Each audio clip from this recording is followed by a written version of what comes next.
أعوذ بالله من الشيطان الرجيم. بسم الله الرحمن الرحيم. ولو أننا نزلنا إليهم الملائكة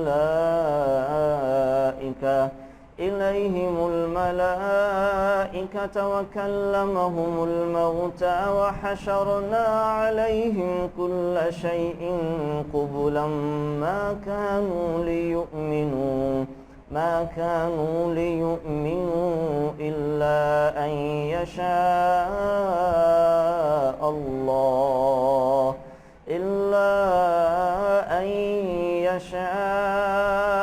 الله ولكن أكثرهم يجهلون. وكذلك جعلنا لكل نبي عدوا شياطين الإنس والجن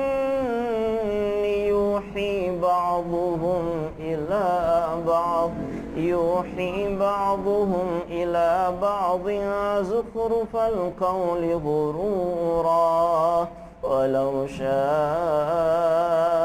ربك ما فعلوه فذرهم وما يفترون. ولتصغى إليه أفئدة الذين لا يؤمنون بالآخرة وليرضوه وليقترفوا ما هم مقترفون. أفغير الله أبتغي حكما وهو الذي أنزل إليكم الكتاب مفصلا والذين آتيناهم الكتاب يعلمون أنه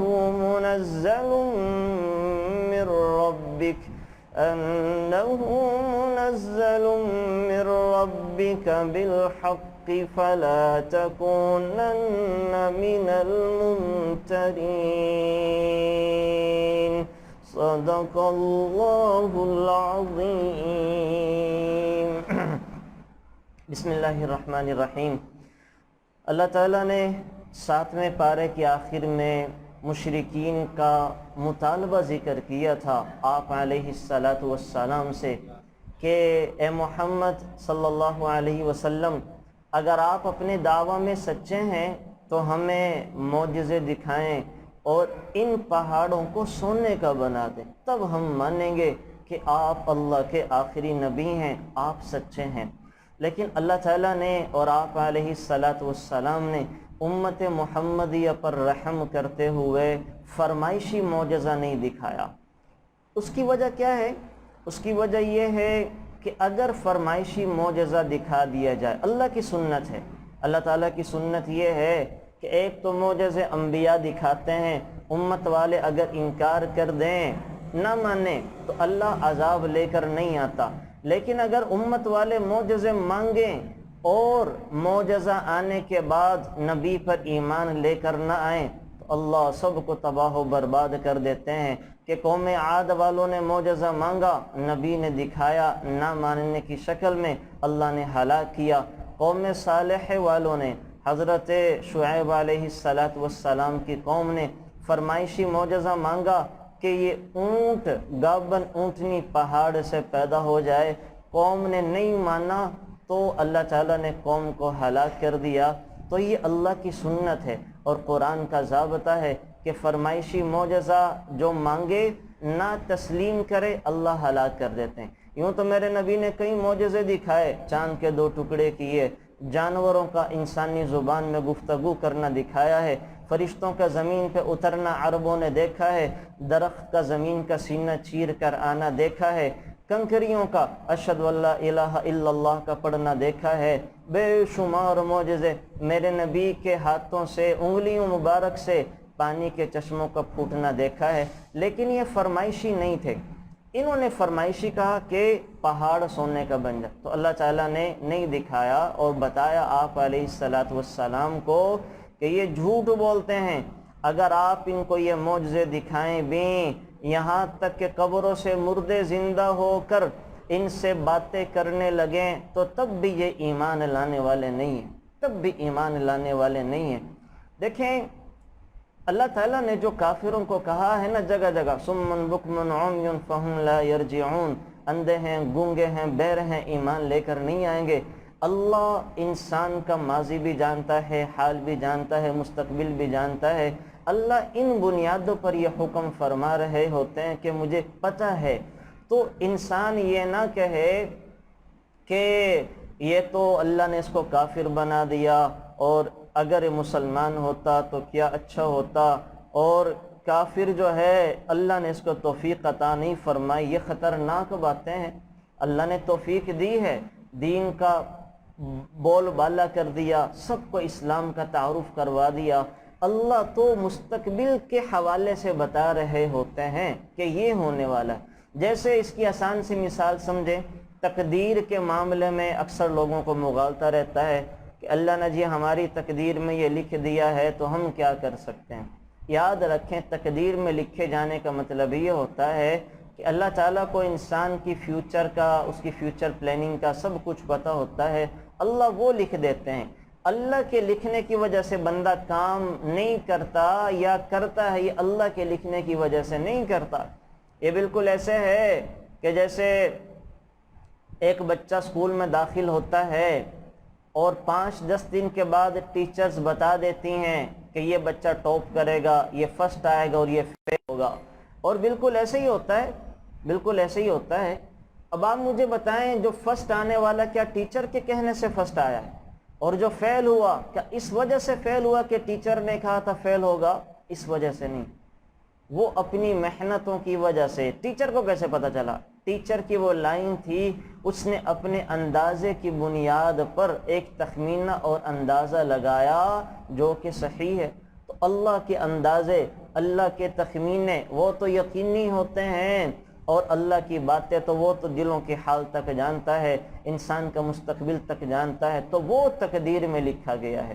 باقی تو بس کچھ چیزیں ہیں تقدیر میں، انسان کی زندگی موت ہے، انسان مرے گا کہاں پہ، اس کو رزق کتنا دینا ہے، یہ بھی انسان اپنی دعاؤں سے، اپنی محنت سے، اپنے اخلاق سے بدلوا سکتا ہے۔ یہاں پر بھی اللہ نے انسان کو اختیار دیا ہے کہ دعاؤں سے یہ چیزیں بدلوائی جا سکتی ہیں۔ بہرحال اللہ تعالیٰ اس وجہ سے آپ علیہ الصلاۃ والسلام سے فرما رہے ہیں، تسلی دے رہے ہیں کہ یہ قبروں سے اٹھ کر آ جائیں تب بھی آپ پر ایمان لانے والے نہیں ہیں۔ اس کے بعد حضور کو تسلی دی کہ آپ ان کی مخالفت اور انکار سے اور ان کے مذاق سے پریشان نہ ہوں۔ ہر نبی کے ساتھ ایسا کیا گیا، ان کا مذاق اڑایا گیا، ان کا ٹھٹھا کیا گیا، ان کے معجزات کا انکار کیا گیا۔ ہم نے تو آپ کو سب سے بڑا معجزہ قرآن کی شکل میں دیا ہے، یہ آج مانے نہ مانے قیامت تک کے لوگ اس کو تسلیم کریں گے۔ ہر آنے والا مانے گا یہ قرآن اللہ کا معجزہ ہے، اللہ کا کلام ہے۔ اور یہ بھی مانتے تھے، بس تسلیم نہیں کرتے تھے، مانتے تھے، پتہ تھا، تسلیم نہیں کرتے تھے۔ کیسے؟ اور یہاں اللہ تعالیٰ نے پھر یہ آیتیں بتائیں۔ ابو جہل کہا کرتا تھا ہمیں پتہ ہے محمد صلی اللہ علیہ وسلم کا دین سچ ہے، برحق ہے، لیکن اگر ہم ایمان لے آئیں تو ہمارے پاس کیا رہے گا؟ ہماری چودراہٹ بھی گئی، سرداری بھی گئی، پھر ہمیں محمد صلی اللہ علیہ وسلم کو فالو کرنا پڑے گا، ہمارے پاس کیا رہے گا؟ اس وجہ سے ہی ایمان لے کر نہیں آتے تھے۔ بلکہ انہوں نے تو کوششیں کی آپ علیہ الصلاۃ والسلام کو طرح طرح کی لالچیں کو دینے کی، خاندانی حسب نسب کے بارے میں اور ہر طرح سے لالچوں کو دینے کی کوشش کی۔ اور ان آیتوں کے بارے میں مفسرین شان نزول بھی لکھا ہے۔ وہ کیا ہے؟ آپ علیہ الصلاۃ والسلام کے چچا جب بیمار ہو گئے تو قریش کے سردار آپ علیہ الصلاۃ والسلام کی عداوت اور تکلیف پہنچانے لگے تھے، قتل کی سازشیں کرنے لگے تھے۔ مشرکین کو یہ فکر لگ گئی اگر ابو طالب کی وفات ہو گئی تو ہمارے لیے ایک مسئلہ بن جائے گا، کیونکہ ابو طالب کے بعد اگر ہم محمد کو قتل کریں گے تو لوگ طعنہ دیں گے، دیکھو جب تک چچا تھا تو محمد کا کچھ نہیں بگاڑ سکے بھتیجے کا، چچا چلا گیا تو دلیر بن گئے۔ تو انہوں نے چند لوگوں کو مشورہ کر کے ابو طالب کے پاس بھیجا وفد کی شکل میں، جس میں ابو سفیان تھے، ابو جہل تھا، عمرو بن عاص، یہ سردار تھے۔ ابو طالب سے ملاقات کی، وفد پہنچتا ہے۔ وفد نے ابو طالب سے کہا کہ آپ ہمارے بڑے اور سردار ہیں، آپ کو معلوم ہے کہ آپ کے بھتیجے محمد صلی اللہ علیہ وسلم نے ہمیں اور ہمارے بتوں کو بڑی تکلیف پہنچا رکھی ہیں، ہم یہ چاہتے ہیں آپ ان کو بلا کر سمجھائیں کہ ہمارے خداؤں کو برا بھلا نہ کہیں، تو ہم اس پر صلح کر لیں گے کہ وہ جس طرح اپنے دین پر چلتے ہیں چلنے دیں، لیکن ہمارے خداؤں کو برا بھلا نہ کہیں۔ ابو طالب نے آپ علیہ السلام کو اپنے پاس بلایا اور کہا کہ یہ آپ کی برادری کے سردار آئے ہوئے ہیں۔ حضور نے کہا کیا چاہتے ہیں؟ کہ ہماری خواہش یہ ہے کہ آپ ہمارے خداؤں کو برا بھلا کہنا چھوڑ دیں، ہم آپ کی مخالفت ختم کر دیں گے۔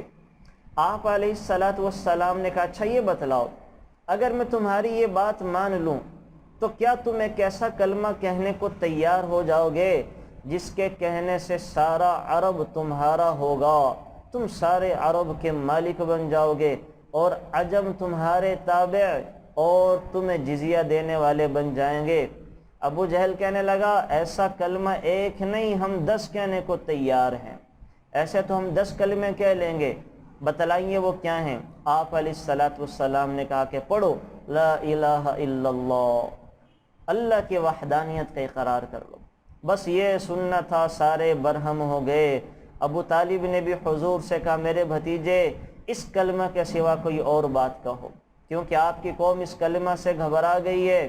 آپ علیہ السلام نے فرمایا چچا جان، پھر انہوں نے دوسری آفر کروائی کہ اگر محمد کو کچھ چاہیے، عرب کی سرداری چاہیے، ہم وہ دے دیتے ہیں، یہ بیمار ہیں ان کا علاج کروا دیتے ہیں، ان پر کوئی جن بھوت چمٹ چکا ہے ہم کسی ماہر کو بلا کے وہ اتروا دیتے ہیں، یہ عرب کے سردار بننا چاہتے ہیں وہ بنا دیتے ہیں، جس گھر میں جس سے شادی کا کہتے ہیں وہ کروا دیتے ہیں، لیکن ہمارے خداؤں کو برا بھلا نہ کہیں، ہم سب کچھ ان کو دے دیتے ہیں۔ اس وقت میرے نبی نے ایک جملہ ارشاد فرمایا تھا، اگر یہ میرے ایک ہاتھ پر سورج کو لا کے رکھ دیں اور دوسرے ہاتھ میں چاند کو لا کے رکھ دیں تب بھی میں اس کلمہ کہنے سے باز نہیں آؤں گا۔ اس پر ناراض ہو کر انہوں نے کیا کہا کہ محمد صلی اللہ علیہ وسلم اگر تو ہمارے بتوں کو برا بھلا کہنے سے باز نہیں آتا تو ہم بھی تیرے خدا کو برا بھلا کہیں گے۔ تو وہاں اللہ نے یہ آیت اتاری، وَلَا تَسُبُّوا الَّذِينَ يَدْعُونَ مِن دُونِ اللَّهِ فَيَسُبُّوا اللَّهَ عَدْوًا بِغَيْرِ عِلْمٍ، کیا آپ ان کے بتوں کو برا بھلا نہ کہیں ورنہ یہ بدلے میں آپ کے خدا کو یعنی مجھے برا بھلا کہیں گے، آپ ان کے بتوں کو برا بھلا نہ کہیں، ہے نا؟ تو یہ پھر آپ علیہ السلام نے اس کے بعد دعوت کا انداز بدل دیا اور انداز سے دعوت دینا شروع کر دی۔ اور یاد رکھیں ایک چیز یہاں پر میں اور ذکر کرتا چلوں، اسلام دین فطرت ہے، پریکٹیکلی دین ہے، یہ کوئی تھیوری نہیں ہے، جیسے عیسائیت تھیوری کا نام ہے، یہودیت تھیوری کا نام ہے، اسلام پریکٹیکلی لائف ہے۔ اللہ تعالیٰ نے ہر وہ کام جس کے کرنے سے انسان کی ذات پر کوئی حرف نہیں اٹھتا، کوئی انگلی نہیں اٹھا سکتا، اللہ نے وہ آپ علیہ السلام سے کروایا تاکہ لوگوں کے سامنے مثالیں آ جائیں، ایگزامپلز آ جائیں، صرف تھیوری نہ رہے۔ اور ہر وہ کام کہ جس کے کرنے سے انسان کے کریکٹر کے اوپر کوئی انگلی اٹھا سکتا ہے، اللہ تعالیٰ نے خود اپنی قدرت کاملہ سے وہ کام صحابہ سے کروائے ہیں تاکہ قیامت تک کے انسانوں کے سامنے مثالیں آ جائیں، نمونہ آ جائے اور لوگ اندھیرے میں نہ رہیں۔ مثلا نیند انسان کی زندگی کا حصہ ہے، اللہ تعالیٰ نے آپ علیہ السلام کو فجر میں سلا کے رکھا، ایک موقع پر سفر سے آئے تھے، تھکے ہوئے تھے، بلال سے کہا کہ بلال ہمیں جگا دینا، تو کوئی نہیں کوئی بھی جاگا، سارا مجمع سویا رہا، اور صبح سورج کی کرنوں نے آ کے میرے نبی کو جگایا ہے، تو آپ علیہ السلام نے فرمایا جلدی سے اٹھو، یہ شیطان کی وادی ہے کہ جہاں پر ہم سوئے رہے۔ اور بلال سے کہنے لگے کہ بلال تو نے ہمیں جگایا کیوں نہیں؟ کیوں نہیں اٹھایا؟ تو بلال نے کہا یا رسول اللہ جس ذات نے آپ کو نہیں جگایا مجھے بھی نہیں جگایا، مجھے بھی نہیں جگایا۔ تو یہ کام، اس سے انسان کی کریکٹر پر کوئی حرف نہیں آتا۔ تو اللہ نے ہمیں مثالیں دے کر بتلا دیا کہ اگر کوئی سویا رہے تو نماز قضا کیسے کرے گا۔ ایک خندق کے موقع پر 4 نمازیں قضا کیں حضور نے، ظہر عصر مغرب عشاء، اور پھر بعد میں اکٹھی پڑھی تاکہ امت کو بتلا دیا جائے کہ قضا نمازوں کو کیسے پڑھا جائے گا، کیا طریقہ ہوگا۔ آپ علیہ الصلوۃ والسلام نے قسم کھا لی بیویوں کو راضی کرنے کے لیے، ایک بیوی کی وجہ سے باقیوں کو راضی کرنے کے لیے قسم کھا لی کہ شہد نہیں پیوں گا۔ تو جب اللہ تعالیٰ نے بتایا کہ بیویوں کو راضی کرنے کے لیے آپ نے قسم کھائی ہے، تو حضور نے قسم بھی توڑ دی اور کفارہ بھی ادا کیا۔ آپ علیہ الصلوۃ والسلام نے 2 نکاح کیے، نکاح کے بعد طلاق دے دی امت کو بتلانے کے لیے کہ ایسے بھی کیا جا سکتا ہے۔ بہرحال بہت سارے وہ کام جو کسی بھی ادنا سے ادنا چھوٹے سے انسان کے کریکٹر پر بھی حرف نہیں آتا، اللہ نے وہ حضور سے کروائے تاکہ امت کے سامنے نمونہ آ سکے۔ نکاح بھی کروائے، طلاق بھی دلوا دی، خوشی غمی کیسے کرنی ہے وہ بھی بتا دیا، دشمنوں کے ساتھ کیا سلوک کیا جائے گا، اپنوں کو کیسے نوازا جائے گا، یہ سارا بتا دیا۔ اور جن کاموں کے کرنے سے تھوڑا سا کریکٹر پر حرف آتا ہے وہ اللہ نے صحابہ سے کروائے، کہ صحابہ سے چوری کروا دی تاکہ چوری سے پھر ہاتھ بھی کٹوا دیا۔ کیوں؟ تاکہ امت کے سامنے چوری کے مسائل آ سکیں، ہاتھ کاٹنے کے مسائل آ سکیں۔ صحابہ سے ڈاکہ ڈلوا دیا اور ڈاکہ ڈلوا کے ان کا وہ سزا بھی دلوائی۔ کیوں؟ تاکہ امت کے سامنے اس کے مسائل آ سکیں، ورنہ اگر یہ مسائل نہ آتے تو کیا نقصان لازم آتا؟ نقصان یہ ہوتا کہ پھر پتہ نہ چلتا کہ ہاتھ کیسے کاٹیں گے، پاؤں کیسے کاٹیں گے، سزا کیسے دی جائے گی۔ صحابہ سے تہمت لگوا دی، تہمت کی سزا بھی دلوا دی، صحابہ سے بدکاری کروا دی، پھر بدکاری کی سزا بھی دلوا دی، تاکہ امت کے سامنے مثالیں آ جائیں۔ یہاں یہ بتانا مقصد تھا کہ یہ اسلام ایک پریکٹیکلی دین ہے، اسلام یہ کہ صرف تھیوری نہیں ہے۔ اللہ تعالیٰ نے قیامت تک کے انسانوں کے لیے ہر مسئلے کا حل بتا دیا۔ ہر کوئی مسئلہ اٹھا کے دیکھیں، وہ آپ کو انبیاء سے، صحابہ سے یا تابعین تبع تابعین کی سیرت سے مل جائے گا۔ ایسا نہیں ہو سکتا کہ کسی مسئلے کی مثال نہ ہو۔ تو یہ آپ نے بات ایک ذہن میں رکھنی ہے کہ اللہ تعالیٰ نے صحابہ سے جو کچھ کروایا وہ صحابہ نے خود نہیں کیا، بلکہ اللہ نے قیامت تک کے انسانوں کے سامنے ایک ڈیمو کلاس دلوانی تھی۔ یہ ڈیمو ہے جو صحابہ سے جو کچھ کروایا، چوری کروائی، تہمت لگوائی، بدکاری کروائی، شراب پلوائی، ڈاکہ ڈلوایا، جو کچھ صحابہ سے وہ کام جو ہمیں لگتا ہے کہ گناہ ہے، یہ ایک ڈیمو کلاس تھی، قیامت تک کے انسانوں کو بتانا تھا۔ ہمارے ہاں دیکھیں ڈیمو کلاس کروائی جاتی ہیں، اور اب یوم پاکستان کے موقع پر کسی کو دشمن بنوا کے مروایا گیا، یہ سارے اپنے ہی لوگ تھے، وہ کوئی پرایا نہیں تھا، اور اپنے ہی سپاہیوں سے ان کو کیسے مارنا ہے، پکڑنا کیسے ہے۔ تو یہ صحابہ اللہ تعالیٰ کے منتخب کردہ لوگ تھے، ان پر کوئی انگلی نہیں اٹھائی جا سکتی۔ یہ بدبخت بد نصیب ہوتے ہیں وہ لوگ جو صحابہ کے ان واقعات کو پکڑ کر اپنی عقلوں کا استعمال کرتے ہیں اور کہتے ہیں دیکھو یہ غلطی بھی صحابی نے کی، یہ بھی کی۔ ہم کون ہوتے ہیں ان کی غلطیاں نکالنے والے، جن کے بارے میں کل کائنات کا رب کہہ رہا ہے رضی اللہ عنہم ورضوا عنہ، وہ مجھ سے راضی میں ان سے راضی۔ اور اللہ کہہ رہے ہیں وَكُلًّا وَعَدَ اللَّهُ الْحُسْنَى، سب کے ساتھ میں جنت کا وعدہ کر چکا ہوں۔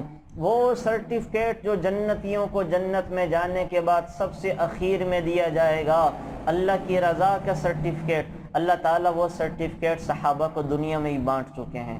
تو لہٰذا یہ جو فتنے نئے نئے اٹھتے ہیں اور صحابہ کی غلطیاں بتاتے ہیں، تو سن کر آپ کہہ دیں یہ تو اللہ نے خود کروایا ہے، ہمیں مثالوں کو اس کے ذریعے سمجھانے کے لیے۔ یہ تو ڈیمو کلاس تھی اور اللہ نے پھر ان کو معاف بھی کر دیا۔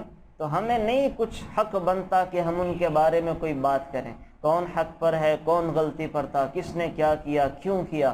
یہ بالکل ایسے ہی ہے، وہ اللہ کے لاڈلے ہیں، وہ اللہ کے منتخب کردہ ہیں، وہ آپ علیہ الصلوۃ والسلام کے پیارے ہیں۔ ہر جمعے کو ہر خطیب یہ پڑھتا ہے اللہ اللہ. میرے نبی فرما کے گئے تھے اللہ اللہ فی اصحابی. میرے صحابہ کے بارے میں زبان درازی سے باز رہنا، کوئی گفتگو نہ کرنا. سارے ستارے ہیں، سارے میرے پیارے ہیں. لا تتخذوا من بعدی، میرے بعد ان کو نشانہ نہ بنانا، کوئی جملے نہ کسنا، کوئی کمنٹس نہ کرنا. وہ سارے کے سارے جنتی ہیں، جنت کے شہزادے ہیں. یہ بالکل ایسا ہی ہے. ہم ٹھہرے بھنگی، ہماری اوقات ہے، ہم تو اپنے بارے میں فیصلہ نہیں کر سکتے. چلتے ہیں صحابہ کی ذات کے بارے میں فیصلے کرنے. وہ ایک بادشاہ کا انتقال ہو گیا. انتقال کے بعد دو آدمی بھنگی سڑک کی صفائی کر رہے تھے. تو صفائی کرتے کرتے ایک کہنے لگا کہ بادشاہ کس کو بننا چاہیے. ایک کہنے لگا بڑے بیٹے کو بننا چاہیے، بڑا اچھا ہے، نیک ہے. دوسرے بھنگی نے کہا نہیں، چھوٹے کو بننا چاہیے، وہ ذرا سمجھدار ہے. تو کوئی سیانہ گزرا، اس نے کہا رے بھنگیو، اپنی اوقات میں رہو، سڑکوں کی صفائی کرو، کہاں چلے تم بادشاہوں کے فیصلے کرنے. تو یہی ہمارا کام ہے، ہم اپنے آپ کو تو بنا لیں، اپنی تو اصلاح کر لیں، اپنے آپ کو انسان کہلانے کے لائق تو بنا لے. کہاں چلتے ہیں صحابہ کے فیصلے کرنے. بہرحال یہاں اس 6-8ویں پارے کے شروع میں اللہ تعالیٰ نے بتا دیا کہ اسلام دین فطرت ہے، پریکٹیکلی دین ہے. یہ تھیوری کا نام نہیں ہے، صرف کانسیپٹ اور آئیڈیاز نہیں ہیں، سب کچھ عملی طور پہ کر کے دکھایا گیا، یا نبیوں نے یا صحابہ نے. اچھا جی، اس کے بعد چل کر اللہ تعالیٰ یہاں ایک اصول بتا رہے ہیں ان آیات میں کہ کسی گناہ کا سبب بھی گناہ ہوتا ہے، گناہ کا سبب بھی وہ گناہ ہوتا ہے. جیسے اللہ تعالیٰ کو یہاں کہا گیا وَلَا تَسُبُّوا الَّذِينَ يَدْعُونَ مِن دُونِ اللَّهِ. اللہ تعالیٰ نے حضور کو منع کر دیا ان کے خداؤں کو برا بھلا نہ کہیں، ورنہ یہ تمہارے خدا کو برا بھلا کہیں گے. یہاں سے ایک بہت بڑا ضابطہ نکل آیا، وہ یہ ہے کہ جو کام اپنی کہ گناہ کا سبب بننا بھی گناہ کا کام ہے نا. اچھی نیت سے بھی انسان کوئی کام کرے، لیکن وہ کام لے کر جانے والا ہے گناہ کی طرف سے، تو وہ اچھا کام بھی کرنا جائز نہیں ہے، وہ بھی گناہ ہے، وہ بھی گناہ ہے. کہ اس کو آپ ایسے سمجھے کہ کوئی کام ہے اپنی ذات میں تو جائز بلکہ اچھا ہے، لیکن اس کے کرنے سے فساد اور بگاڑ آ سکتا ہے، تو اس کے نتیجے میں لوگ گناہ میں مبتلا ہو سکتے ہیں، تو وہ اچھا کام کرنا بھی جائز نہیں ہے. مثلا آپ علیہ السلام کا ان کافروں کے بتوں کو برا بھلا کہنا اچھا تھا، لیکن نتیجہ کیا نکلا کہ وہ بھی حضور کے خدا کو، ہمارے رب کو برا بھلا کہنا شروع ہو گئے. تو ایک اچھے کام کے نتیجے میں شر پھیلنے کا خطرہ تھا، اس وجہ سے اللہ نے منع کر دیا. اس کی ایک مثال اور سمجھیں.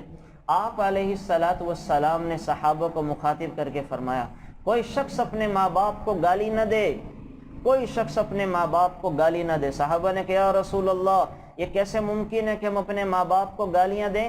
حضور نے فرمایا کہ ہاں، انسان خود تو ان کو گالیاں نہیں دیتا، لیکن جب وہ کسی اور شخص کے ماں باپ کو گالی دیتا ہے تو نتیجے میں وہ اس کے ماں باپ کو گالیاں دیتے ہیں.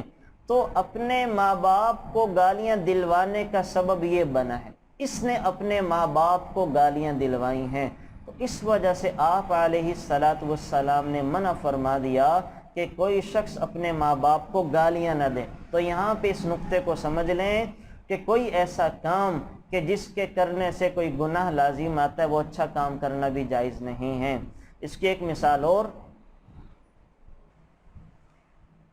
اس کی میں اور مثالیں تو اس سے نہیں دیتا، ٹائم زیادہ ہو جائے گا. اس کی آج کے معاشرے میں کیا مثال ہے نا.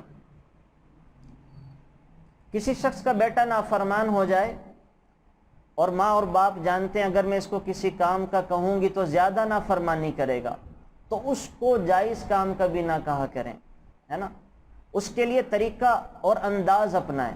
مثلا آپ کو پتہ ہے کہ بیٹا نمازیں نہیں پڑھتا، اور آپ اس کو صبح بار بار جگا رہی ہیں کہ بیٹا اٹھو اٹھو اٹھو اٹھو اٹھو، نماز پڑھو نماز پڑھو، ہے نا، بار بار جگا رہی ہیں. تو خطرہ ہے خدا نہ خواستہ وہ یہ کبھی کہہ دے کہ میں جائیں آپ خود ہی کر لیں، میں نے نہیں پڑھنی کوئی نماز۔ اب اس سے کیا نقصان لازم آئے گا؟ اس سے یہ خطرہ لازم آ سکتا ہے کہ وہ خدا نہ خواستہ کفر تک نہ پہنچ جائے، کفر تک پہنچنے کا خطرہ۔ اگر آپ کو اتنا اندازہ ہو گیا ہے کہ بچوں کو بار بار ایک کام کہنے سے کہیں وہ ہمارے اس حکم کا مذاق نہ اڑانا شروع کر دیں، کہیں وہ انکار نہ کر دیں تو بچوں کو وہ حکم نہ دیں، اس کے لیے انداز بدلیں، پیار سے اپنے عمل سے اس کو سمجھایا جائے، ورنہ اس کو نہ کہیں، کہیں وہ چھوٹے گناہ سے بچاتے بچاتے آپ اس کو بڑے گناہ یعنی کفر میں مبتلا نہ کر دیں۔ اس کی ایک مثال ایسے اور سمجھ لیں آپ، جیسے شریعت میں آپ روایات میں، بلکہ آپ کہہ لیں کہ فقہا کا قاعدہ ہے کہ جب کوئی مرنے کے قریب ہوتا ہے تو جو مرنا والا ہے اس کو کلمے کا نہ کہیں کہ کلمہ پڑھو، کلمے کی تلقین اس کو کہنا اچھا کام ہے، لیکن اس کو کہیں نا، عین ممکن ہے وہ موت کی تکلیف اور شدت کی وجہ سے انکار کر دے اور کہ جاؤ اپنا کام کرو، میں نہیں پڑھتا۔ اگر وہ اس نے یہ کہہ دیا کہ میں نہیں پڑھتا تو خدا نہ خواستہ وہ کفر کی حد تک نہ پہنچ جائے، بڑی خطرے کی بات ہے۔ اب آپ نے تو اچھا کام کیا، لیکن ایک اچھا کام ایک بڑے گناہ کی طرف کا پیش خیمہ ہے، بڑے گناہ کی طرف لے کے جانے والا ہے۔ اب کرنا کیا چاہیے؟ سوال اس کا طریقہ بدل دیا۔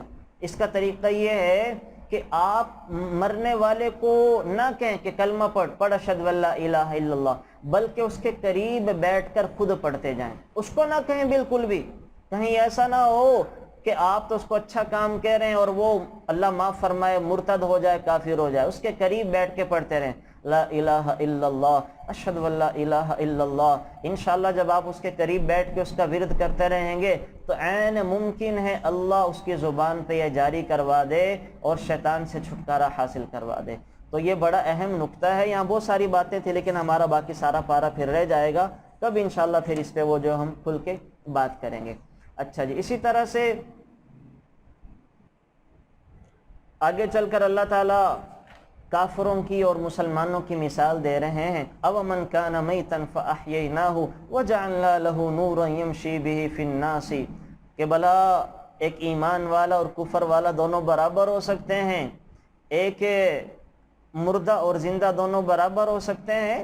ہے نا، یہاں ایک مثال دے رہے ہیں کہ اللہ تعالیٰ نے ایمان والوں کو زندہ کہا ہے اور کافروں کو مردہ کہا ہے۔ اس کی وجہ یہ ہے کہ انسانوں میں اور باقی جتنی بھی انسانوں کے علاوہ مخلوقات ہیں سب کے اندر زندگی ہے، پر ان کی زندگی کی شکلیں الگ الگ ہیں، اور اللہ تعالیٰ نے جس کو جو حکم دیا ہے، اللہ کی ہر مخلوق اپنے کام میں لگی ہوئی ہے۔ جیسے اللہ قرآن میں فرما رہے ہیں اعطى كل شيء خلقه ثم هدى، اللہ تعالیٰ نے ہر چیز کو پیدا کیا اور پھر اس کو اس کی ذمہ داریاں اور کام بھی سکھا دیے۔ اور اگر کوئی مخلوق اپنی ذمہ داری پوری نہیں کر پا رہی، اپنی ڈیوٹی پوری نہیں کر پا رہی، تو اس کو ہم کیا کہتے ہیں کہ یہ مردہ ہے نا۔ اللہ نے زمین، پانی، ہوا، آگ، آسمانی مخلوق سب کی اپنی اپنی ڈیوٹیاں لگائی ہیں، ان کو پہچان کروا دی، اور ہر ایک کا ڈیوٹی کرنا اس کی زندگی کا ثبوت ہے۔ اور جس وقت یہ اپنی ڈیوٹی چھوڑ دیں، یعنی اپنا کام کرنا چھوڑ دیں، تو ہم کیا کہتے ہیں؟ مر گیا۔ پانی اگر پیاس بجھانا چھوڑ دے اور میل کچیل دور کرنا چھوڑ دے تو وہ پانی نہیں کہلائے گا۔ آگ جلنا اور جلانا چھوڑ دے، وہ آگ نہیں کہلائے گی۔ درخت اور گھاس اگنا اور بڑھنا چھوڑ دیں تو ہم ان کو کٹوا دیتے ہیں کہ انہوں نے اپنا اصلی مقصد کھو دیا۔ اسی طرح اللہ تعالیٰ نے انسان کا مقصد بنایا تھا، اس کی ڈیوٹی تھی کہ زندگی میں جا کر مجھے راضی کر کر آئے۔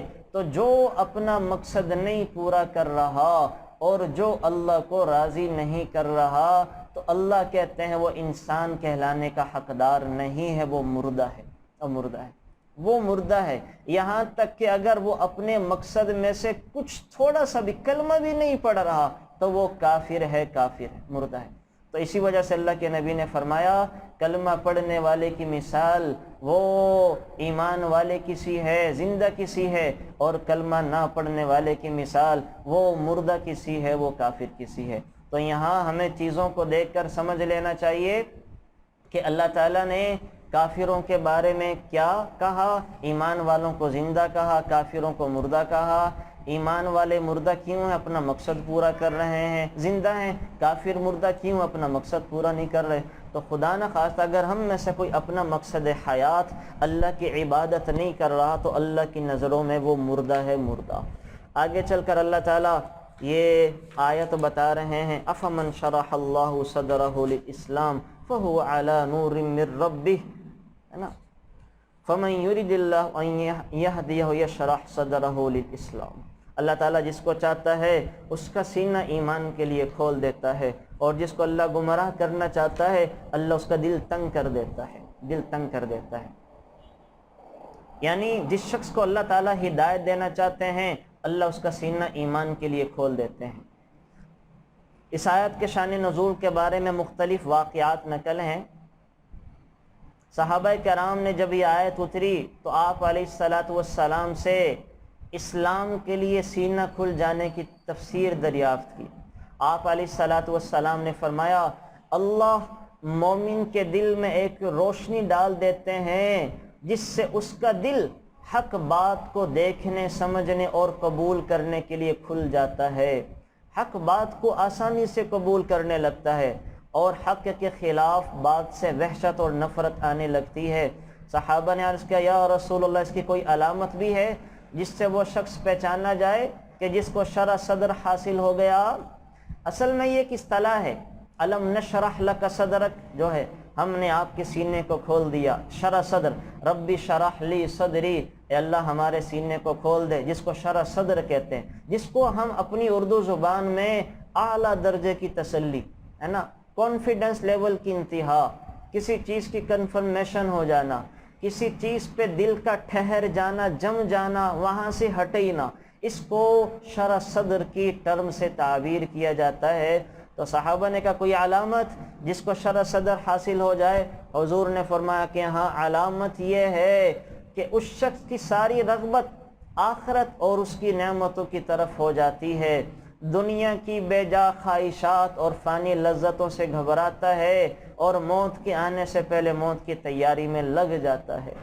یہ ہے کسی کے شرح صدر ہونے کی علامت کہ سارا وقت ہی دین پہ لگ جاتا ہے، اس کا سین اللہ نے کھول دیا ایمان کے لیے، جنت کے لیے اور اپنا قرب عطا کرنے کے لیے، کہ دنیا کی لذتوں میں نہیں پڑتا، آخرت کی تیاری میں لگ جاتا ہے۔ اور پھر اللہ نے کیا کہا، وَمَن يُرِدْ أَن يُضِلَّهُ، جس شخص کو اللہ گمراہی میں رکھنا چاہتا ہے اس کا دل سخت اور تنگ کر دیتا ہے، اس کو حق بات کا قبول کرنا اور اس پر عمل کرنا اتنا دشوار لگتا ہے جتنا آسمان پر چڑھنا۔ کتنے ایسے لوگ ہیں کہا جائے کہ نماز پڑھو دیکھیں بڑا دل کرتا ہے لیکن بس وہ ہمت نہیں ہوتی، اللہ توفیق نہیں دیتا۔ یہ غلط جملہ ہے، یہ شیطان کا نعرہ ہے کہ اللہ توفیق نہیں دیتا، شیطان کا نعرہ ہے، غلط جملہ ہے۔ یاد رکھیں توفیق کیا ہوتی ہے، اس کو بھی سمجھ لیں۔ توفیق کہتے ہیں کہ خیر کے اسباب کا مہیا ہو جانا۔ توفیق یہ نہیں ہوتی نمازی کو کہ اللہ ہاتھ پکڑ کے مسجد میں پہنچائے گا، توفیق کا یہ مطلب نہیں ہے اللہ جبرائیل کو بھیجیں گے کہ اس کو مصلی پر لے کر جاؤ، توفیق کا یہ مطلب نہیں ہے اللہ آزمائش میں ڈال کر زبردستی مصلی پر لے کر آئے گا۔ توفیق کا یہ مطلب ہے تحیات و اسباب الخیری، اللہ خیر کے اسباب دے دے۔ نماز کی توفیق کیا ہے؟ نماز کی توفیق یہ کہ اللہ وضو کے لیے پانی دے دے اور کھڑا ہونے کے لیے ہمت دے دے، کھڑا ہونے کی ہمت نہیں ہے بیٹھنے کی ہمت دے دے، بیٹھنے کی ہمت نہیں ہے لیٹنے کی ہمت دے دے، جس کو یہ پانی نہیں ہے تیمم دے دے، جس کو اللہ نے یہ وہ وضو کے لیے پانی یا تیمم کے لیے مٹی دے دی اس کو نماز کی توفیق ادا کر دی۔ اب وہ یہ کہے کہ مجھے نماز کی توفیق نہیں ملی، یہ شیطانی جملہ بول رہا ہے، شیطانی جملہ بول رہا ہے۔ یہ نہ کرنے والی بات یہ وہ ہے جو اللہ کہہ رہے ہیں کہ اللہ جس کا دل تنگ کر دیتا ہے اور وہ کیا کرتا ہے، وہ پھر اس کا دل سخت ہو جاتا ہے، حق بات کو قبول نہیں کرتا، حق بات کو قبول نہیں کرتا۔ یہی وجہ ہے کہ جس کا دل اللہ کھول دے اس کے دل سے شک و شبہات نکل جاتے ہیں، وسوسے ختم ہو جاتے ہیں۔ اللہ تعالیٰ نے صحابہ کرام کو آپ علیہ السلام کی صحبت میں رکھا تو ساری زندگی ان کو وسوسے سے نہیں آتے تھے، اشکال کا پیدا ہونا تو فطری بات ہے، انسان پوچھ کے اس کے مسئلے کو حل کر لے، لیکن آپ علیہ الصلاۃ والسلام کی برکت کا یہ اثر تھا کہ پھر وہ گمراہی پر ڈٹتے نہیں تھے، اپنے کانسیپٹ کلیئر کر لیا کرتے تھے، پوچھ لیا کرتے تھے۔ تو بہرحال یہاں پہ اللہ تعالیٰ سے دعا بھی کرنی چاہیے، ہے نا، رب اشرح لی صدری، اللہ میرے سینے کو کھول دے، میرے کاموں کو آسان فرما دے۔ یہ دعا صرف یہ وظیفہ نہیں ہے صرف کہ ہم اپنے بچوں کو سبق یاد کروانے کے لیے سکھا دیں، یہ ایمان کو پکا کروانے کا عمل بھی ہے، یہ اپنے دل کو ایمان کی راہوں کے لیے کھولنے کا وظیفہ بھی ہے۔ تو اللہ سے دعا بھی کیا کریں، رب شرح لی صدری، اللہ میرے سینے کو کھول دے، مجھے اپنی طرف جانے کے لیے راستوں کو آسان فرما دے، مجھے ہدایت کا قبول کرنا مقدر فرما دے، سہل فرما دے۔ یہ دعائیں اللہ سے کرنی پڑتی ہیں، تب اللہ عطا کرتے ہیں۔ تو بہرحال یہ تو دعائیں مانگا کریں، پڑھا کریں، ان دعاؤں کو مزے لے کے وہ مانگا کریں اللہ تعالیٰ سے۔ تو یہاں پہ اللہ تعالیٰ نے یہ بتا دیا کہ جس کا دل اللہ تعالیٰ اسلام کے لیے کھول دیتا ہے اس کو حق پہ چلنے کی توفیق عطا فرما دیتا ہے، اور جس کا دل اللہ تنگ کر دیتا ہے اس کو اسلام پہ چلنے کی توفیق چھن جاتی ہے، یعنی اسباب کم ہو جاتے ہیں، اس کا دل جو ہے وہ سخت ہو جاتا ہے۔ تو اللہ تعالیٰ سے ہمیں بھی یہی نعمتیں مانگنی چاہیے۔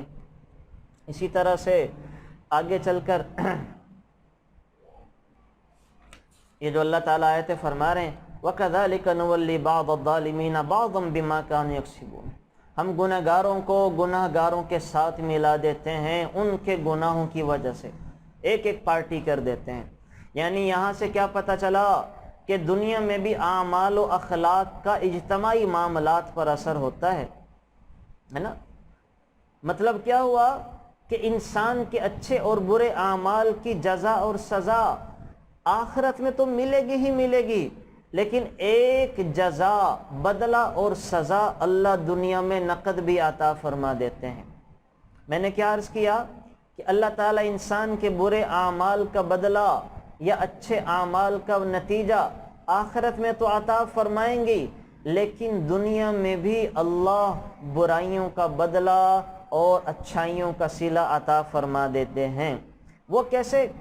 کہ نیک لوگوں کو اللہ اچھے دوست عطا فرما دیتا ہے، دیانت دار، ان کو ٹیم مل جاتی ہے جو ان کے کام کو، مشن کو 4 چاند لگا دیتے ہیں، اور برے اور بدنیت لوگوں کو اللہ تعالیٰ ان جیسے لوگ عطا کرتا ہے جو اس کو اور زیادہ گمراہیوں میں دھکیل دیتے ہیں۔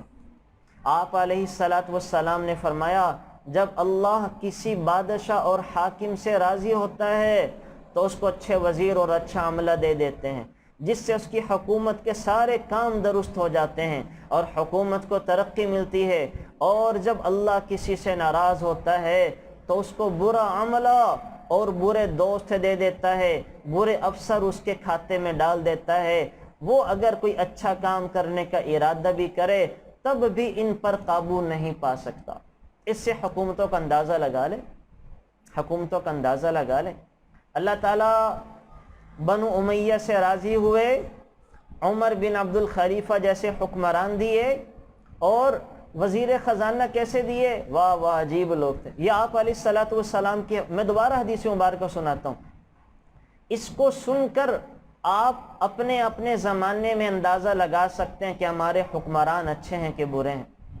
آپ علیہ الصلاۃ والسلام نے فرمایا، اللہ تعالیٰ جب کسی بادشاہ اور حاکم سے راضی ہوتے ہیں ان کو اچھے وزراء، اچھا عملہ عطا کر دیتے ہیں جو اس کی حکومت کو 4 چاند لگا دیتے ہیں، اور جب اللہ کسی حکمران سے ناراض ہوتے ہیں تو اللہ اس کو برا عملہ اور برے دوست عطا کرتا ہے جو اس کی سلطنت کو لپیٹ کے رکھ دیتے ہیں، ہے نا۔ یہ اللہ کا نظام ہے۔ عمر بن عبدالعزیز واہ واہ، خود خلیفہ ہیں، حلال کمانے والے، حلال کھلانے والے، 3 بر اعظموں کے بادشاہ ہیں، گھر میں پیاز سے روٹی کھائی جا رہی ہے، عید کے کپڑے نہیں ہیں۔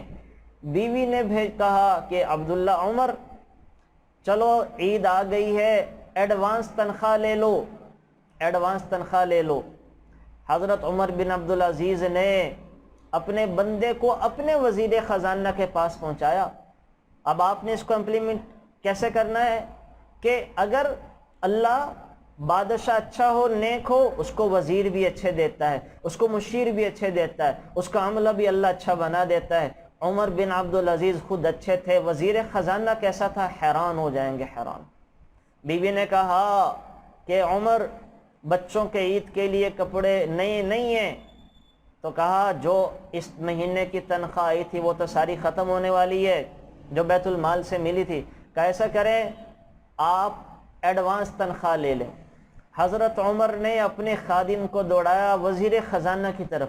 یہ وزیر خزانہ کس نے بنایا تھا؟ عمر بن عبدالعزیز کا بنایا ہوا ہے۔ وزیر خزانہ سے کہا کہ ہمیں اگلے مہینے کی تنخواہ ایڈوانس دے دیں، ایڈوانس دے دیں۔ وزیر خزانہ نے خادم سے جا کے کہا عمر سے پوچھ کر آؤ اگلے مہینے تک زندہ رہنے کی گارنٹی ہے، مر گئے تو واپس کون کرے گا؟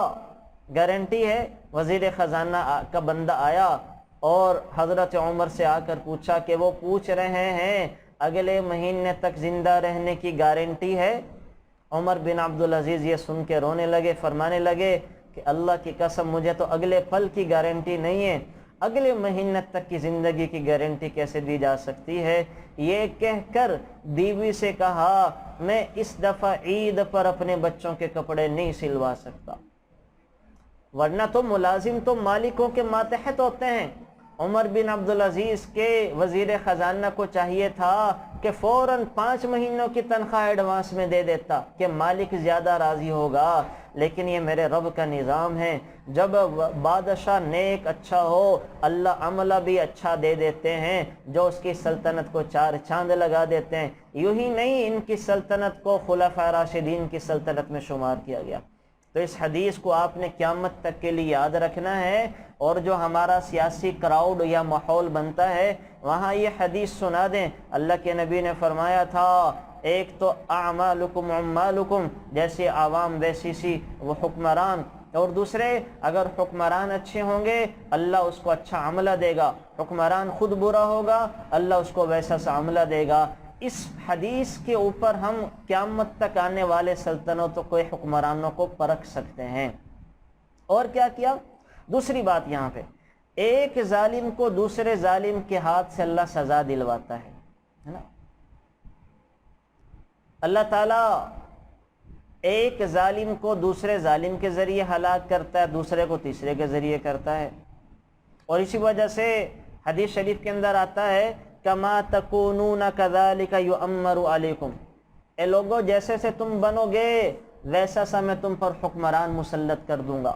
تم ظالم و بدکار بنو گے تمہارے حکمران بھی ظالم و بدکار ہوں گے، تم نیک عمل کرو گے تو اللہ تمہارے حکمران بھی نیک، رحم دل اور تم سے محبت کرنے والا بنائے گا۔